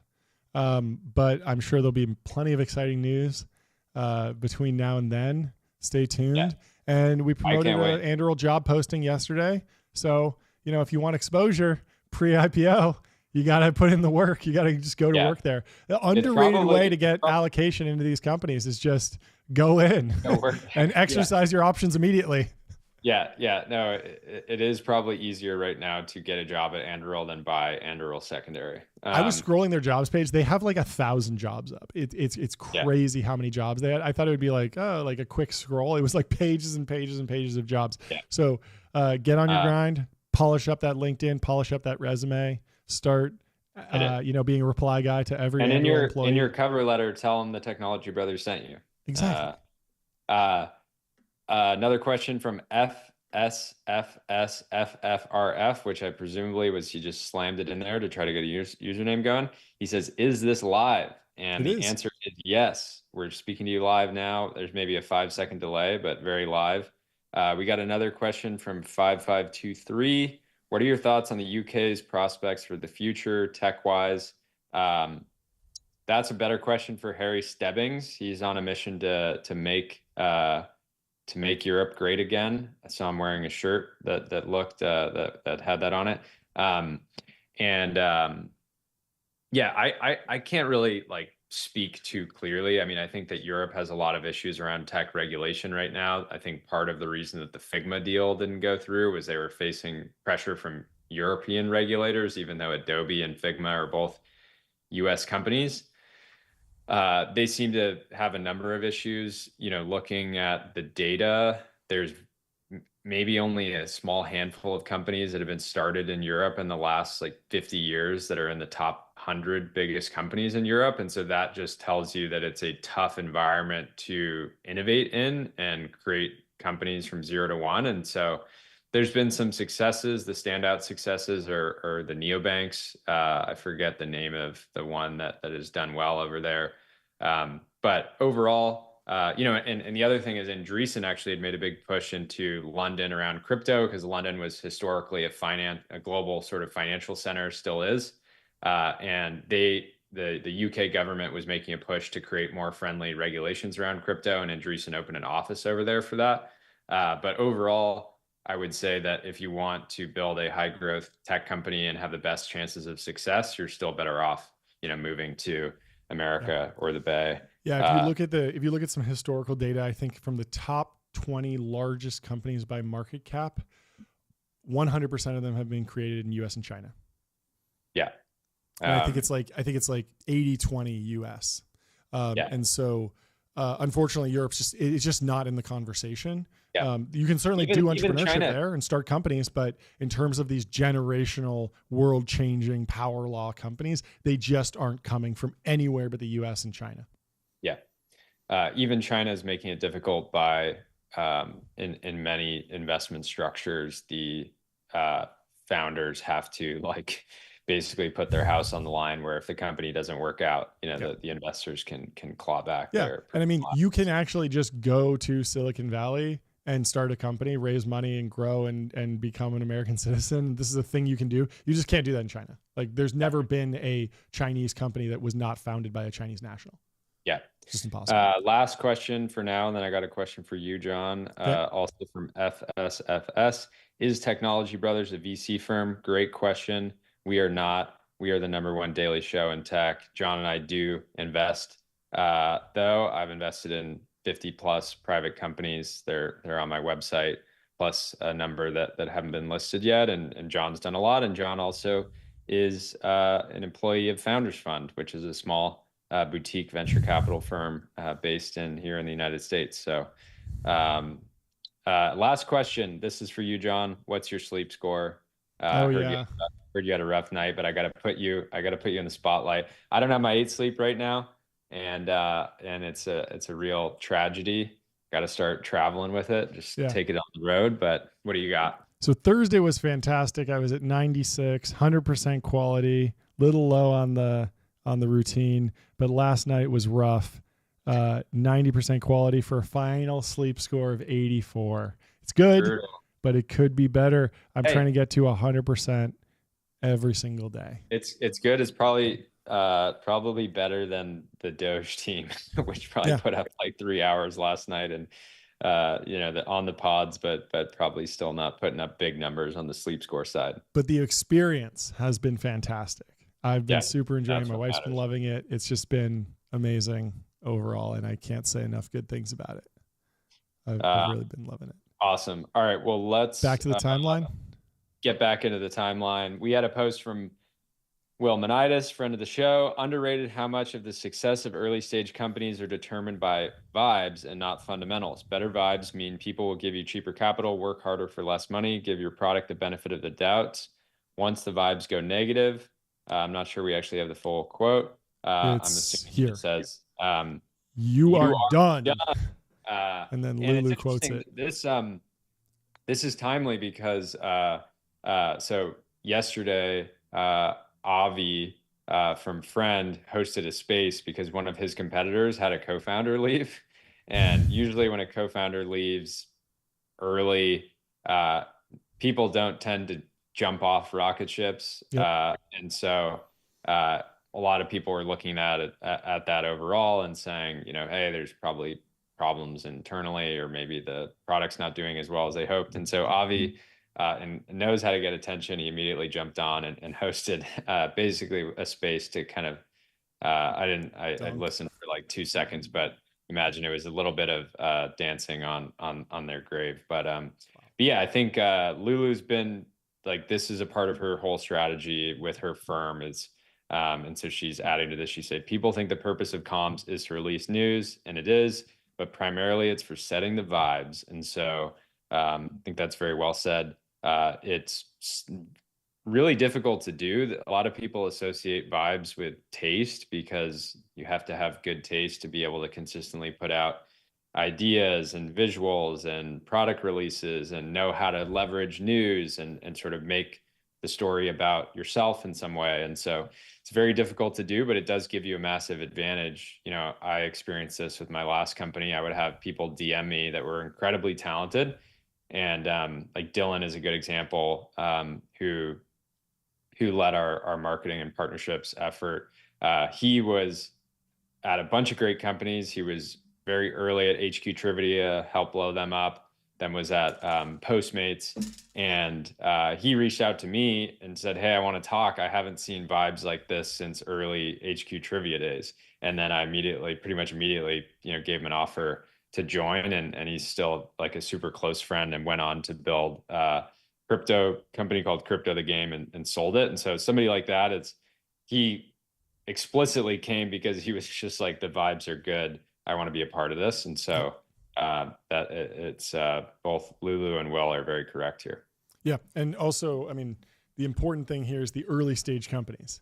In the late stage companies, once you've established the monopoly and the business and you're kind of Lindy, the vibes can go out the window and the profits can still print. Yeah. But we just talked about Amazon earnings. I would argue that Amazon doesn't have great vibes right now. The sellers hate Amazon.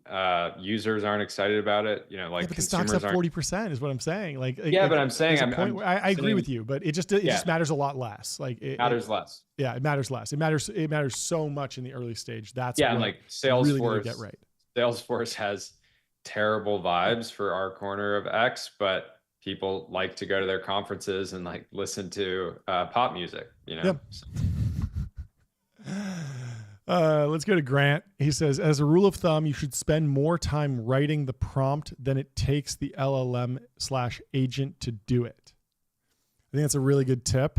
And I think I got so burnt out on the here are 10 sick hack and amazing prompts and amazing tricks to get something out of Midjourney or OpenAI or GPT-3 that I kind of got bored of all that and stopped paying attention. But with deep research, I've noticed that getting the prompt right really, really matters. But it's not just the actual instantiation of the words, it's the idea. Like, what thesis are you bringing? What question are you trying to answer? What would require the agent actually to go and do a bunch of work and pull a bunch of data, and then setting it up for success there, as opposed to just, if you use this word, you'll get a better result. Yeah. Like, for a long time, the prompting was like, think step by step or ignore previous instructions. And they were like these hacks. And I think we're kind of post that era and now into an era of, okay, you actually need to think critically, bring an interesting thesis, and the AI agent, deep research, or the reasoning model will help you substantiate that and support that with data. Yeah, I think I look at this and I draw a connection to when you're working with junior level employees. It's ends up paying dividends if you spend 10 minutes or a thoughtfully crafted email explaining exactly what you want, how you want it done, what success looks like, and things like that. And so you're just going to get a lot of better results out of that. And so I think what Grant is saying here is a good rule of thumb. I also think that this will continue to change as the models understand you better, and they just get faster, right? Yeah, totally. Because eventually it'll be like nearly instant where, you're going to want to spend a minute writing the proper prompt, and then it'll do something that's like, completely instant. So, yeah. I mean, Dwarkesh Patel was talking about this too. He was saying that, we'll spend hours training a junior employee, but we refuse to spend 15 minutes really working on a fantastic LLM prompt. And then he shared a prompt that was really robust, all for Gemini to help revise his show transcripts. And it gives bulleted lists of what he wants, what he doesn't want. It even includes an example of before and after, exactly how to transform the data. And he really set the LLM up for success. And now he has a template that he can use for every single show, drop it in there and get a perfect transcript every single time. And that's just not going to happen if you just go in there and say, hey, clean this up, because it doesn't really know what you want. And so, spend the time to write a great prompt and you'll get great results. Let's move on. This is some drama in the hard tech world. Haas, the West's largest CNC machine tool provider, was found and charged for using shell companies to sell machines, parts, and services to China and Russia. And Cody James says, surprised not to not see much news covering this. And Chris Power over at Hadrian gives it the throw up emoji. Hit him with a throw up emoji. I mean, so one, I saw this news and my first thought was, so this is why the Haas F1 team is absolute trash. It all comes back to karma, right? They were trying to be, we're the American team, cheer for us, support American F1. And meanwhile, you're selling CNC machines out the back door to our enemies. And I don't appreciate that. And so I will, the next time I'm watching a race, when they're getting, 19th and 20th place, and maybe not even finishing a DNF, I won't feel so bad. Maybe it's, but hey, I'm going Cadillac F1 team. It's happening. I'd like to see Chris Power come in and, LBO Haas and make Haas great again. Yep. It'd be great to see. We got to dig into this. I mean, it's pretty crazy to actually go and set up all these shell companies. Usually when this happened, it's kind of like we were more or less bamboozled by a shell company that was set up by a foreign adversary. We didn't do our homework. This is them proactively trying to sneak stuff out the back door. So bad. Yeah. And if they keep doing stuff like this, I wouldn't be surprised if 10 years from now somebody makes a Haas, cryptocurrency. Yeah, rough. Who knows? I wonder how big the fine was. I wonder what the punishment will be. We'll have to dig into this more. Maybe do a full history of Haas. That would be a very interesting deep dive. I mean, at one point, certainly a fantastic hard tech company. Probably lots of lessons to learn. Just got to keep the moral compass at true north. Yeah. Let's move on. We have a promoted post from Jeff Huber over at Chroma. He's hiring a chief of staff to work directly with him. Highly recommend working with Jeff. Great guy. They make they're launching Chroma Cloud, and they're looking for chief of staff to help them build and scale the business. You'll work directly with Jeff, the CEO. This is Chroma's first dedicated go-to-market hire. Your scope and responsibilities will reflect this. This is an exceptionally demanding, high-velocity role. He's looking for 5 years of experience in technical product, business operations, or strategy roles, strong understanding of product-led growth principles, data-driven mindset, technical aptitude, excellent verbal and written communication, and a great taste for design. Bit of a corporate athlete role, really. Love to see it. Jeff's also a smart guy. Look at him linking his putting his link in the second post numbers. Yep. That's the kind of guy you want to work for. You don't want to be working for somebody that's putting hashtags and links in their primary post. Bad news. Not a lot of alpha there. But anyways, great opportunity and great company. Yeah. So Chroma's a vector database, very useful tool in terms of AI and AI applications that maybe people don't often think of.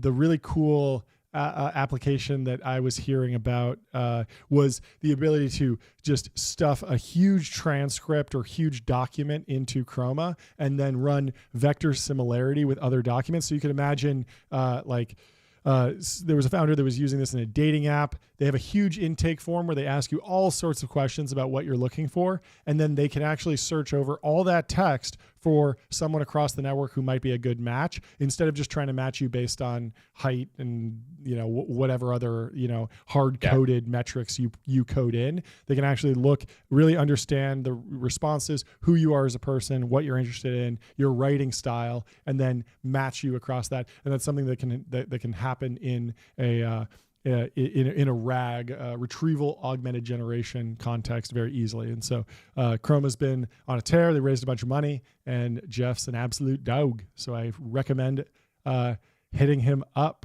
if you're interested. Let's go into some debate about DeepSeek. I love this post. Bojan asks, do people still use DeepSeek? And Nikita Beer chimes in with some evidence. He says, yeah, my cousin Jimbo Beer in West Virginia can really see the quality improvement over GPT. He heard about DeepSeek's performance from the town sheriff during Appalachia AI Happy Hour. Appalachia, yeah. And I love it. And Prashant there says, can confirm I host the Appalachian AI Happy Hour. And of course, Nikita is trolling. John, you normally leave me to botch words. Appalachia. Oh yeah, Appalachia. But yeah, this is what we were saying the whole time. The chart was clearly not fully real. I'm sure there was real. I'm sure there was people coming from TikTok, but I haven't heard anybody outside of Teapot using DeepSeek excited about it. I haven't seen on Instagram, haven't seen a single post about it or any type of content at all, really. Yeah. And Nikita broke it down really well. TikTok's been warming the trend. They're doing a ton of promotion for this. They're trying to get more people to install the app, but they don't really have any viral loops yet. And it doesn't make sense that there would be a massive uptake that would be durable or sustainable when you're going to be able to get similar results in WhatsApp and Instagram. Like you go to the Instagram search bar and you're talking to a pretty solid LLM in the form of Llama, and it's going to get better. The other thing that's interesting is I don't think the average ChatGPT user cares about reasoning or would even really know how to really put it to use. Yeah. And so for them, if you say, well, I have ChatGPT on my phone, I'm on the free plan, I get some value out of it. Oh, there's also a Chinese app that has Chinese characters as the developer name in the App Store that I can't even read. Oh, yeah, I'll just stick with ChatGPT, please. Yep. it's not a really good sell at the moment. Yeah. And as much as we make fun of the ChatGPT app as being confusing with all the models, like it is a more robust and better app than DeepSeek, just in terms of functionality. Yeah. So image generation baked in and charts and all these different PDF uploads we joke about, but it really is a more full featured app just because they've been developing it for several more years. And so the DeepSeek is kind of like a rough clone, and there's a free version of the ChatGPT app that it's going to be hard to get people to uninstall that. And then there's also Google AI summaries, and AI is popping up in all these different places where there's already distribution. And so not super bullish on DeepSeek sticking around and breaking through in the way TikTok did. Yep. Especially with all the pressure. Here's an interesting post from Cody James. He says, we should bring back How It's Made. This show did more for America's skilled workforce than anything else. Post clearly resonated, 1.5K likes. And did you watch How It's Made ever? Trying to remember. It sounds really familiar, but it might be slightly before my time as an almost Gen Zer. It was on, I think, Discovery or one of those, kind of the Mythbusters network. And they would just show you, okay, we went to a factory that makes bubble gum, and we're going to show you the ingredients going in, goes into this machine, gets extruded. Really nice cameras, really like lots of slow motion, just really nice voiceover and some really cool music. And it was just really relaxing, really fun to watch. I loved watching this. And it actually came in super handy when we were building the first, when we were planning to build the first manufacturing line for Lucy gum, nicotine gum. I literally watched How It's Made on how to make gum. and I was like, okay, taking notes, like, okay, it goes in this machine, it goes in this machine. And it's remarkably like making pasta. You have a bunch of ingredients, you knead it into a dough, then you extrude it, then you need to cool it and kind of bake it down, and then you coat it. Yeah. And so, and it's just like, it's really just like 4 or 5 machines. Each machine has a couple buttons, and you can hook it up to a computer, but really it's just like, if you know how to turn it on, you know the right settings, you know that, oh, if you put this, this flavoring in, you're going to run it for a little bit longer, or you're going to need something else in there. And this is how like pretty much every product in the world is made. And, and I completely agree. We're getting a light version of this with the Jason Carman documentaries. I got a chance to do a version of How It's Made with George Hotz, because he has brought his entire manufacturing workflow in-house for Comma AI, the aftermarket self-driving kit. And so he has a machine that prints circuit boards, and then a machine that puts transistors on the boards and assembles them, and then he takes it over to another place. We need George to get into the drone market. For sure. That would be amazing. I mean, there's so many companies that need to be built, and unfortunately, it feels like far too few entrepreneurs that have the will and the ability to actually go and execute at scale and really get addicted to the grind of, okay, we're going to sell more and more and more and grow. We keep coming back to like, oh, there's a problem. Like, can Elon build a company around this? If not, we're screwed. Like Intel, oh, it's got to be an Elon project or no one. And as much as I love Elon, it's like, it's kind of sad that we don't have like a deep roster of Elons that can go and transform companies. But hopefully the next generation is it. Hopefully they get inspired by How It's Made V2. Our listeners built different. Ironically are. Yeah, it's true. Yeah. Awesome. Let's move on. This is fantastic news. Palantir has officially reached mega cap status today, surpassing a $250 billion market cap. The stock is absolutely ripping. It's massive. And Gary Tan quote tweets it and says, I designed the logo for a mega cap 19 years ago. Overnight success sometimes takes 2 decades. That is so crazy. Insane. GT. Legend. The absolute dog. And Ty Morse down there says, time to update this thumbnail. It's a vlog of Gary saying that I believe he didn't stay at Palantir long enough to get all of his shares. And he says it's the decision that cost him $200 million. Pretty sure Palantir was worth like $10 billion back then. And so you might need to add another 0 to that. But Gary's obviously gone on to do incredible things, and, make it all back. make it all back in the capital markets game. And it's still just like a fantastic story and a really inspiring story for early employees, and a tale about joining a rocket ship, identifying the right company, getting in, and just riding it all the way to the top. And so Gary's been super generous, sharing his insights on his YouTube channel. Now he's over at YC sharing more of those. I'm sure he feels like he hasn't told these stories enough, but I'm glad that he's resurfacing some of these stories because they are fantastic. Insane. This is some amazing breaking news. Saudi Arabia has asked the Oscar-winning composer Hans Zimmer to work on a new version of its national anthem.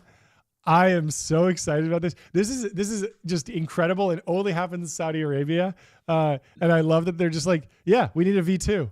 Like no one. We should like, be. So we should commission new versions of the national anthem. You don't actually have to be the actual country to commission a new version of your national anthem. We could do a, we could create a DAO to make a new, national anthem, right? Let's get those crypto guys to put their, dollars to work and create, a hard asset like a banger version of the national anthem. But I love it. I love that Hans is partnering up with the Kingdom. I cannot wait to hear this track. We'll do a live. We'll play it live on the show, react to it. Maybe, we're going to be in the Middle East later this month. Maybe we could pop over and do a little listening party. Yeah. But it's great to see. Yeah. I mean, it makes sense. Like there are plenty of national anthems that are iconic. People obviously know the American national anthem, but most people also know "O Canada," and there's a few others that stick out in people's mind. Saudi Arabia hasn't top charts in a while. Most people can't sing it from heart. And so get Hans Zimmer in there. He did Inception. Yeah. He did The Dark Knight. He did Oppenheimer, I think. Maybe. Yeah. No, that was somebody else. Black Hawk Down too. Oh, he did that. There's some crazy tracks on that soundtrack. Yeah, I wanted to sound like Inception. Really dramatic. Saudi Arabia. Welcome to Saudi Arabia, Hans Zimmer. I mean, I hope they play this at the airport just on repeat. What do you think the actual cost to get an okay track from Hans, where he kind of looks in the back catalog, he takes out some stuff that never quite got published? Yep. Because it'd be kind of cool to get the Technology Temple anthem, a track that we could play while we're prepping the show in the studio. Yeah. I think it's probably 7 figs. It's probably up there, but it's doable for the right price. Hans Zimmer also, I mean, people, John Williams has gotten a lot of criticism for kind of like remixing Gustav Holst into Star Wars. And so, a lot of it's just what you're standing on the shoulder of giants. What building blocks are you using to create the next classical banger? But Hans Zimmer's great. I think he did Dunkirk, and he's done a lot of interesting stuff with like burying the theme of the movie within the song. And so I'm genuinely very interested to see how he brings out the spirit of Saudi Arabia through in the track. I'm excited. One thing that's interesting. So in UFC, when the UFC goes to the UK, yep, they fight on basically Eastern Standard Time. Yep. And so the fighters have to fight at like 5, 6 a.m. So they have to stay up the entire, imagine pulling an all-nighter and then having to fight a title fight. Like it's the most brutal thing ever. When they go to, and there's a lot of English fans. And so people have complained about that and said, hey, we have a lot of fans here. You're making the fans and the fighters stay up the entire night to watch these fights. And when they fight in Saudi Arabia and the UAE, they fight perfectly at prime time and locally. Saudi time. Wow. Saudi time. So there was a UFC card, I think it was last Saturday. Yeah, it was Saturday. And it started at 9 a.m. Pacific. It was actually kind of nice for me. I was watching. It's great. It's like F1. F1, you're always up early, and if you're in California. Yeah. But the Saudis absolutely mog the British fans by being like, no, when you have enough leverage, they'll do it at whatever time you want. It's a bad day to be a sports fan if you're not Saudi aligned. Didn't they take all the golfers to the Saudi? Yeah, that was, I guess the PGA and Trump are in conversations now. Bring it back. We'll see. Yeah. Well, let's move on to a promoted post from Christie's Real Estate.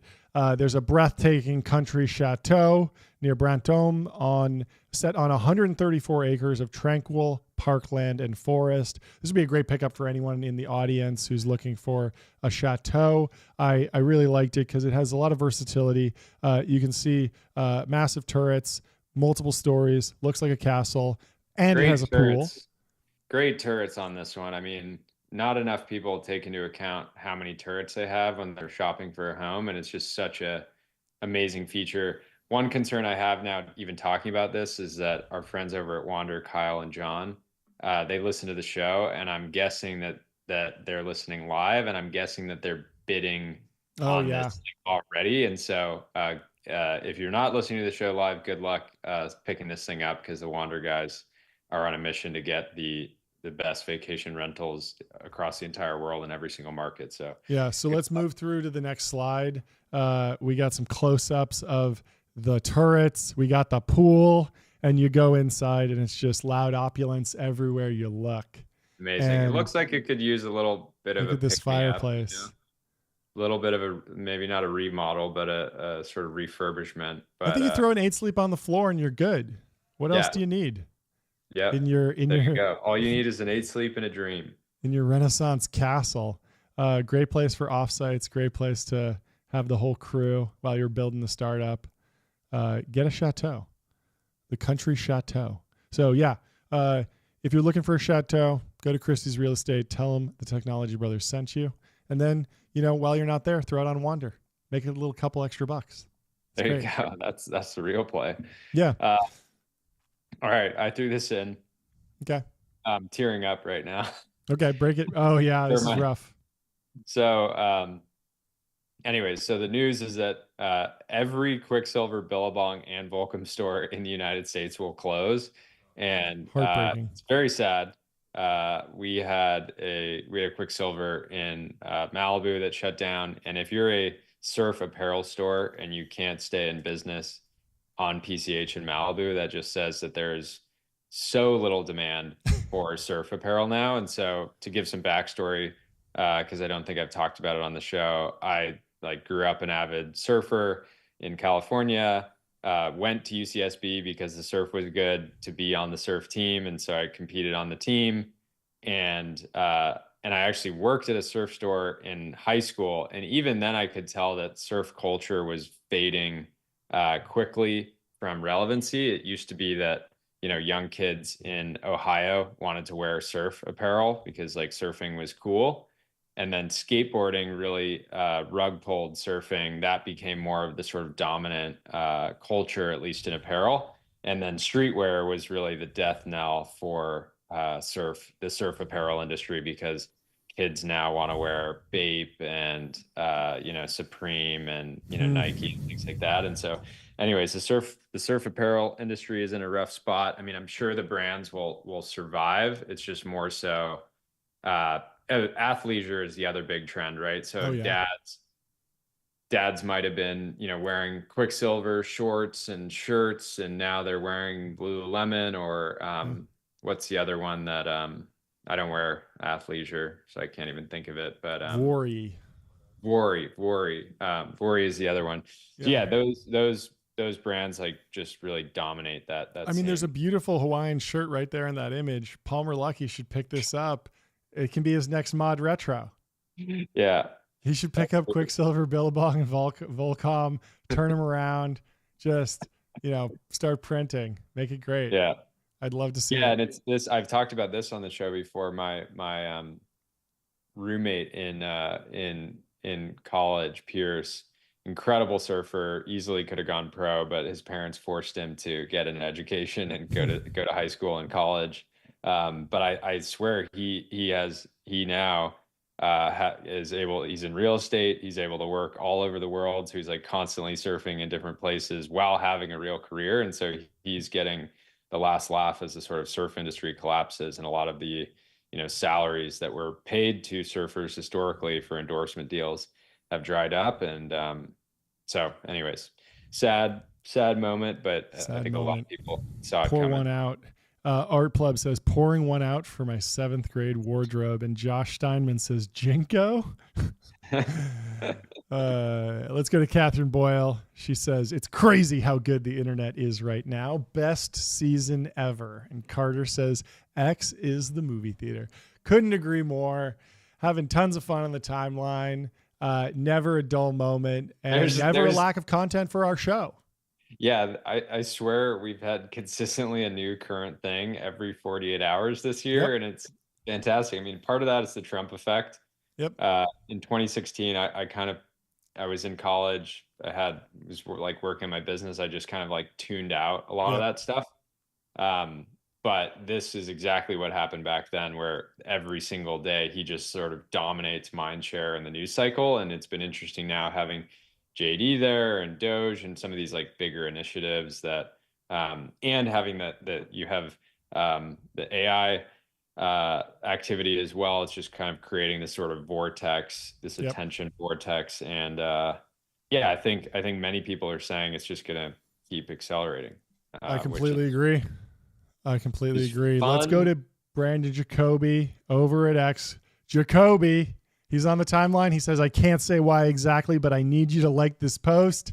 And it's a banger. He got almost 5,000 likes. Jacoby! You know, the steel man here is that, he's a designer at X. He's testing the algorithm. He's testing some feature in prod. No, I think he's just farming. He's just farming likes, trying to grow his account, trying to, get that creator monetization check going, print some Elon bucks. Yeah, this looks like insider trading on the creator payouts. He's like, I'm going to use my. I'm totally joking. It's funny. I asked Tyler and Jacoby if I could record live from the X studios or the X office in New York on Tuesday. They've yet to get back to me. They said that it's pretty tight security wise over there, so they can't have newscasters just strolling the halls recording live shows. But we'll see. Maybe we make it happen. Yep. Well, whatever he did, it worked. And if you're ever in need of a pickup and a banger, just copy paste this, throw it in the queue. Your notifications will be popping off. And, I think this is a tried and true format, almost like he was so real for this with a screenshot of a banger. Works every time. Let's go to Link. Link says, day 2 of my 1K to 50K challenge. And the portfolio is down 99.75%. And Link, which started with 1K, has $55.98. And so, you just need a 1,000 bagger now. Originally, you needed a 50 bagger. Now you need a 1,000 bagger. Dust yourself off, get back on the horse. I believe in you, Link. I want to see what happens. I know whatever's going on. I don't even know this app, but I know it's degen just from looking at the UI design. I know you're trading some sort of coins. That's Phantom. Okay. Yeah, there you go. Yeah. And that this is not, that this happened very quickly. And this is his 10th account, to be clear. Really? Oh yeah, you can 10. See he's got a bunch of wallets going. So I mean, most people would say, "Oh, I'm down 99.75%. It's hopeless. I should just give up now." But 99% of people actually quit right now. And so take your $55, ride it back up, hit the timeline, and run it back up to 50K. I posted. I hadn't actually seen this until you shared it, but I posted today. We need a McDonald's challenge in crypto where a bunch of contestants, they each get 25K. They've got some amount of time to turn it into $1 million. And if they're successful, great. If they lose the money, they have to go get a job at McDonald's and just use those paychecks to pay back the 25K, which I imagine would take, unless you got a cushy management role, it'd probably take you a year just putting the fries in the bag, bro. Yeah. I like that. It's a good one. Hopefully that pops off. Well, let's go to another promoted post from NASDAQ. Good friend of the show, good friend of Ramp. Run that wonderful billboard that partner with AdQuick. AdQuick talks to NASDAQ. They own that beautiful billboard in Times Square. They'll throw your brand up there. So call AdQuick if you're looking for some promotion out in the real world. It's the way to make an impact online. You And I'll go, say you this, throw if your you brand want on to, the big billboard, you take a selfie with it, Elon retweets it. Next thing you know, you got 10K likes. What you got, Jordy? I'll put a little note out there. If you want to run an ad quick billboard in Times Square at any point in the next year, DM me. I'll spend 30 minutes with you on Zoom and work on the creative. I love doing out of home ads. And so a little free marketing support for you. And it's completely power law driven. Like the difference between just what a few words on a billboard say completely change it from being, oh, there's a billboard there, to I need to take a picture of that, put that on social media, and it goes viral. And so you really can't underappreciate and undercount how important dialing in the copy and dialing in the messaging and the imagery and the design of that billboard. Because if your message is iconic and it resonates, it's going to go so far and you're going to get incredible ROI on that out-of-home spend. And so highly recommend it. But the reason we're talking about this is because NASDAQ, they went to the World Economic Forum in 2025 in Davos. We've said that we're going to make Davos great again as soon as they give us a call and let us host it. Executives discussed the economic outlook and cutting through complexity with media and industry leaders across BCG, Teneo, IIF, and CNBC, with special guests Simone Biles and Man United. You're only going to get that type of lineup at Davos, and NASDAQ is there to host it. Low Tam banger, at least at the time of screenshot, 4 likes, few retweets. I guess they're making it difficult to engage. Only accounts that NASDAQ follows or mentioned can reply, but I know why that is. Yeah. Coins. You know that anytime they post, someone was like, let me put a pump.fun on here. If you want exposure to NASDAQ, WEF, get this token. Not financial advice. Do not buy anything ever. But we love NASDAQ. We love companies on the NASDAQ, and we support the NASDAQ. So thank you to NASDAQ. Let's move on to another Ramp post. This one just from a fan. They say, I would love to see Ramp produce a Spotify-esque Wrapped report. Some ideas. Your top reimbursers for the year. Simon spent X dollars on his Ramp card.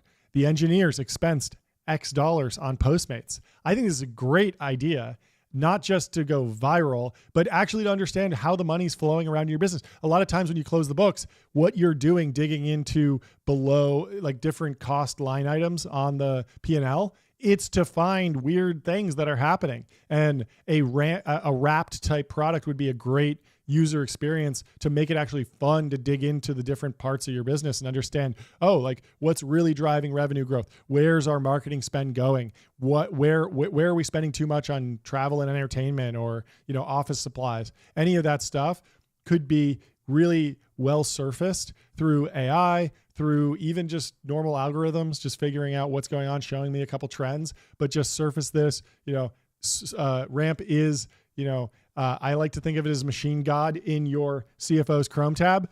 And we need more products that make it easy to understand what's going on in your business. And that's why we love Ramp here. Ramp. On to the next. On to the next one. Ready to do that one. Should we talk about Sahil Lavinga? Let's do it. He says no longer hiring junior or even mid-level software engineers. And he breaks down how many tokens are in each of his code bases. Gumroad is just 2 million tokens. Flexile is 800K, Helper's 500K, Iffy's 200K, and Shortest is 100K. Both Claude 3.5 Sonnet and O3 Mini now have context windows of 200K tokens, meaning they can now write 100% of our Iffy and Shortest code if prompted well. It won't be long until AI will be writing all the code for Helper, Flexile, and Gumroad. My guess is by the end of 2026 when these models get bigger and their context windows get bigger. And so his new process, step 1, he sits and chats about what he needs to build, doing research with deep research as he goes. Then he has AI record everything and turn it into a spec. Then he cleans up the spec, adding any design requirements or other nuances. Then he has Devin code it up. We're big good friends with Cognition. Love that Devin's helping out here. And then step 5 is QA, merge, and auto deploy to prod. And so he is just having a great time with AI tools. And it's great to see a CEO of a company that has a couple different products, a couple different code bases actually break down the workflow. One cool thing here, you talked earlier about how CEO like Zuckerberg just says like, this is my company, I have control, I'm just going to do everything that I want to do under this umbrella. Yep. Sahil is doing the exact same thing with Gumroad. He's basically built out a number of different products or business lines under Gumroad, which is, yeah, I'm sure everybody's familiar at this point, but an easy way to sort of buy and sell digital products online. And so he's now building out these other products that help him build Gumroad and then making those individual products available to everybody else. So they have some type of like contractor payments product. They have a help desk product that he's talking about here. So, and I'm pretty sure he raised VC money very early. He started the company very young. He was, I think, an all-star intern at Pinterest, and then raised a bunch of money. And then I think he was able to buy out the VCs at one point and kind of get more control over the company or something. And now he runs it kind of like a lifestyle business, but that's not meant to be a pejorative. He just has control, and he's been building exactly what he wants and growing the business in very interesting ways. Yeah. Unfortunately, documenting it all right in public. He's not quite building in public, but there's a lot of good stuff that comes out of his account. Yeah, and he did a very high profile crowd fund, I think must have been 2022. That's right. A very small, very, very small shareholder in that. Oh, cool. So anyways, excited to see where he takes it. Well, let's move on to Trey Stevens. Answering a very interesting question, because Trey worked at Palantir with Alex Karp, and Chase asks Trey, what was it like working day to day with Karp? I'm so curious. And Trey says, well, one time my buddy and I who went to Notre Dame and Georgetown respectively, were with Alex Karp after a great customer meeting. And during a moment of silence, he said, great job, guys. You think we should be recruiting more people like you from second tier universities? That's mostly what it was like. Yeah, it's so funny. Karp just talking trash in the boardroom. Smack. But I mean, it worked out. He got great results from his crew. Yeah, and he's still talking smack, this time from earnings calls. Yeah, we love to watch. Yeah, and Tim Ronan, who was there, says Carpe Diem with a K. And Trey says, you remember this, right? I don't think I was hallucinating. Such a funny post, and just a great culture, just guys being guys, talking trash in the office. I'm sure it makes everyone grind harder. Way better than, my boss can't make fun of me. I couldn't possibly withstand that. No, you got to have some sharp elbows. You got to have some fun sometimes. So we love to see it. Let's go to Phil Mickelson. Phil Mickelson said, I would, is this the actual Phil Mickelson? I think yes. So. He says, I would just like to say Sesame Street is an excellent show. Iraqis deserve to have it. And although production costs were under $500K, shooting on site required $19.5 million to ensure. Okay, and this is from the this is referencing USAID stuff, right? Yeah, there was a USAID payment for $20 million to produce a Sesame Street for Iraq. Yep. And so Phil's just backing him up. He says Sesame Street's an excellent show, and Iraqis deserve to have it. So I think, standing up against. I talked about this on the Pirate Wires show yesterday, and it's a pretty hilarious story. What's weird to me is, like, why did they need to shoot Sesame Street in Iraq? Like, why not just take our Sesame Street, translate it, and then just broadcast it over the air, or just send them the files and be like, you can distribute this now. It's in your language.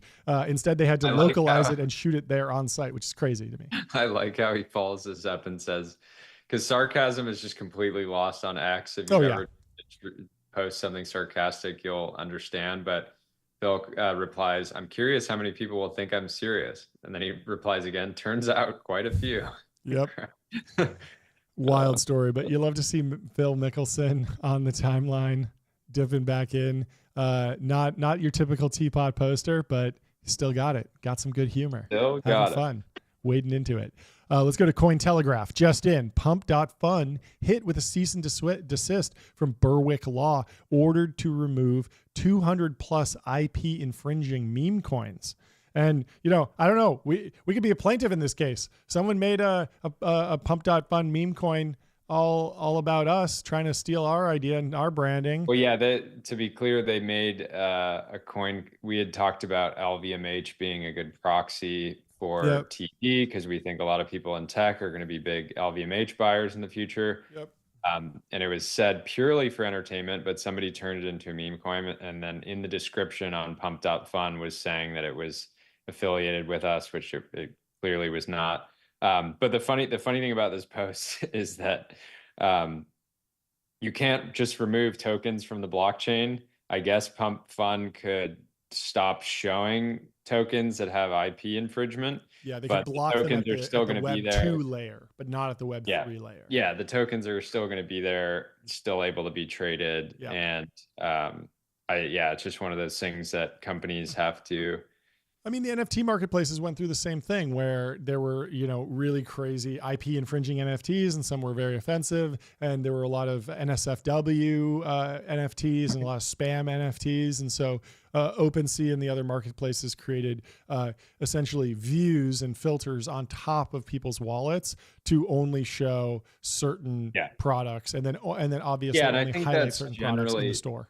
It seems like that's something that Pump Fund should do, in the sense that there was a TikTok token and it had nothing to do with TikTok. It was just, and you had a guy from Trump's team or some organization funded, I don't know, part of that whole world. Love it. He was promoting it.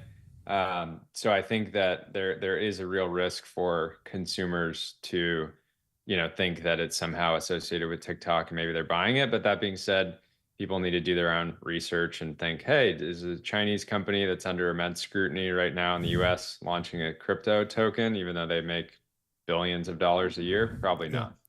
Well, thank you to Berwick for your service. And we're happy to support you if you need extra evidence of what's going on in the IP infringing meme token space.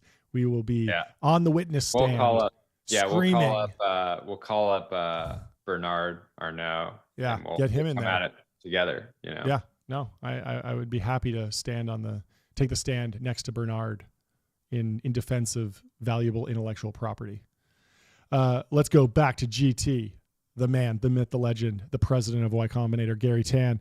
He says that is merely the average at YC these days, thanks to AI. He's quote tweeting Yuri, who says, overheard from a Series C founder, we are experiencing YC level growth numbers, 10% per week. Let's go. I love it. Insane. Yeah, I posted earlier this week that YC is just such an obvious beneficiary of AI for a few reasons. One, you can just build things faster than ever. So the 3-month period that YC typically takes place in, they can just make these teams can make so much more progress.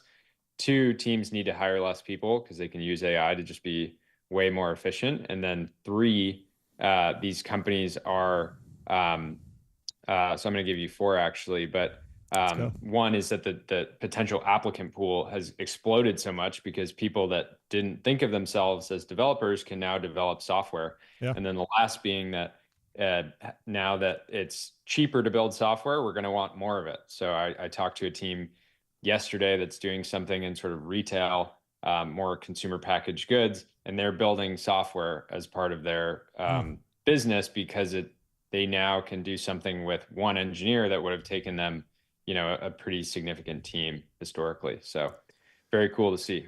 That's great. And Gary, if you're listening, let the Technology Brothers host a live stream for Demo Day.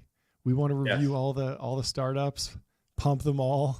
Right now, they work with TechCrunch. Give us the press pass. Yeah. We want to be in the press all we need is a press pass, and we will put the companies on. Yeah, it'll be great. I think we make it very entertaining. We'll stream it on X, YouTube. We'll bring a lot of entertainment to YC Demo Day. Be great. Let's go to Zach. He says, if you're not coming close to peeing yourself at your desk, you are not obsessed with what you do. And this really resonated for me because oftentimes we'll finish recording and it's getting hairy, it's getting close. No, I think this is just a sign that you're working on something that you're really excited about. If you're working on something that bores you and you feel like you need to go to the bathroom, you'll just get up and do it. If you're working on something that's stimulating, you probably let it go a little longer than you should. So And Lucas here says, dude's so locked in, he got a catheter.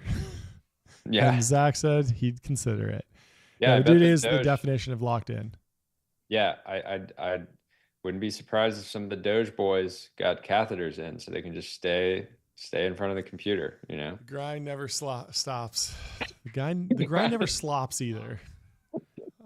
Perfect Freudian slip, I suppose. Let's go to Josh Steinman, friend of the show, been on many times. You know him, you love him. He says this exactly, and the bridge from the idea to results, the gap is being cool and the solution is being cringe. And it's so cool. You can't be afraid of being cringe to grind towards your results. Yeah. You're only going to be remembered by what you accomplished. So if you need to be cringe to accomplish something, that to me says that cringe is cool. Cringe is bad. I mean, the flip on this, like cringe is like, it's such a charged word, but it's more just like putting yourself out there. Like even just asking your first customer to go from a free trial to paid, it kind of triggers that cringe feeling of like, ooh, I'm putting myself out there. I'm asking for something. I'm asking for a favor. I'm asking for something that I might see. I might, there's like downside personal ego risk.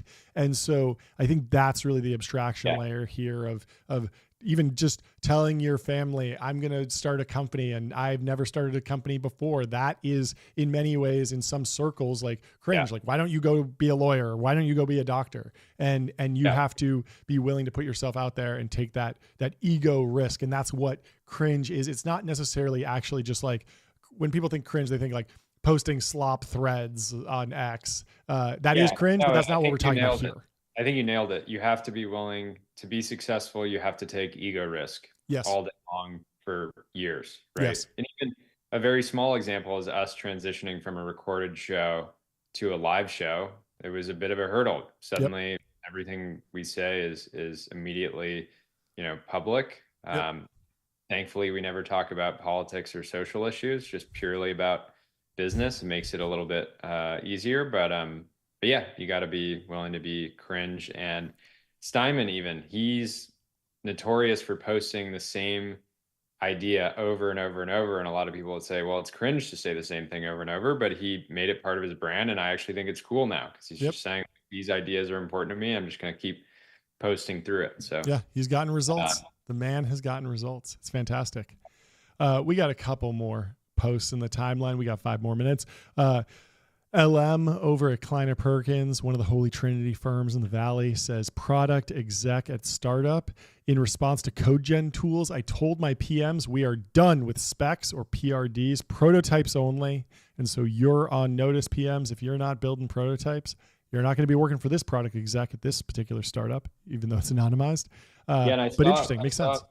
Yeah, I saw TJ Parker post that the entire time they were building what was his company again? PillPack? Is that it? It was a different one. Yeah, PillPack. Sorry, I thought I was getting confused. The entire time they were doing that, they didn't have any PMs. It was just designers and engineers. Wow. And so I think that there was at some point over the last 10 years, it was almost like controversial as to be like, we're not going to have any product managers. And I do think now, we still need people to, it'll be interesting to see how it plays out. Maybe it's designers that code and then you have like operations people or vice versa. But anyway, the flip side of this is, what do you do with your PMs who can't build prototypes, can't design, can't engineer? And my idea is you send them to the pool and you get them making TikToks. They go viral because it's insane rage bait. And then everyone learns about your company and they're like, wow, this company's so dysfunctional. You're playing 4D chess. Your PMs are now marketers for your company. Yeah, your PMs just become your marketing budget. So however much you're spending on PMs, that's what you would have spent on ads. And if they bait people properly, you'll get way more impressions than whatever you would have gotten. And so PMs, either you're in Devon, you're in Cursor, you're in Windsurf building prototypes, or you're at the pool and you're opening up TikTok. So you're on notice, PMs. No in between. No in between. Stop writing PRDs, prototypes only. And that concludes the timeline for today. We are on schedule, 2 minutes early. This is a fantastic show. Leave us 5-star review on Apple Podcasts and Spotify. Please leave an ad in your review. We will read it out on the show. And just thanks everyone who tuned in. Thanks for watching. Thanks for being part of this community, the Brotherhood. The Brotherhood, International Technology Brotherhood. And we will see you Monday. We have 5 more days of content planned next week. Lots of clips going out. Follow us on X, TBPN on X. Subscribe to the YouTube channel. Add it to your Spotify, Apple Podcasts. Review us everywhere. Send it to your mother. We specifically have eliminated swearing from the show so that your mother won't be embarrassed to hear you listening to people with a potty mouth. Yeah. So I do have a rant about the free speech thing that's going on. There's a lot of people that are saying more and more aggressive things. And then there's a question about, will there be accountability for this? What's the free speech thing? And I just think going back, I need to coin something around this Coogan's Law, but I've been calling it the what would your mother think rule.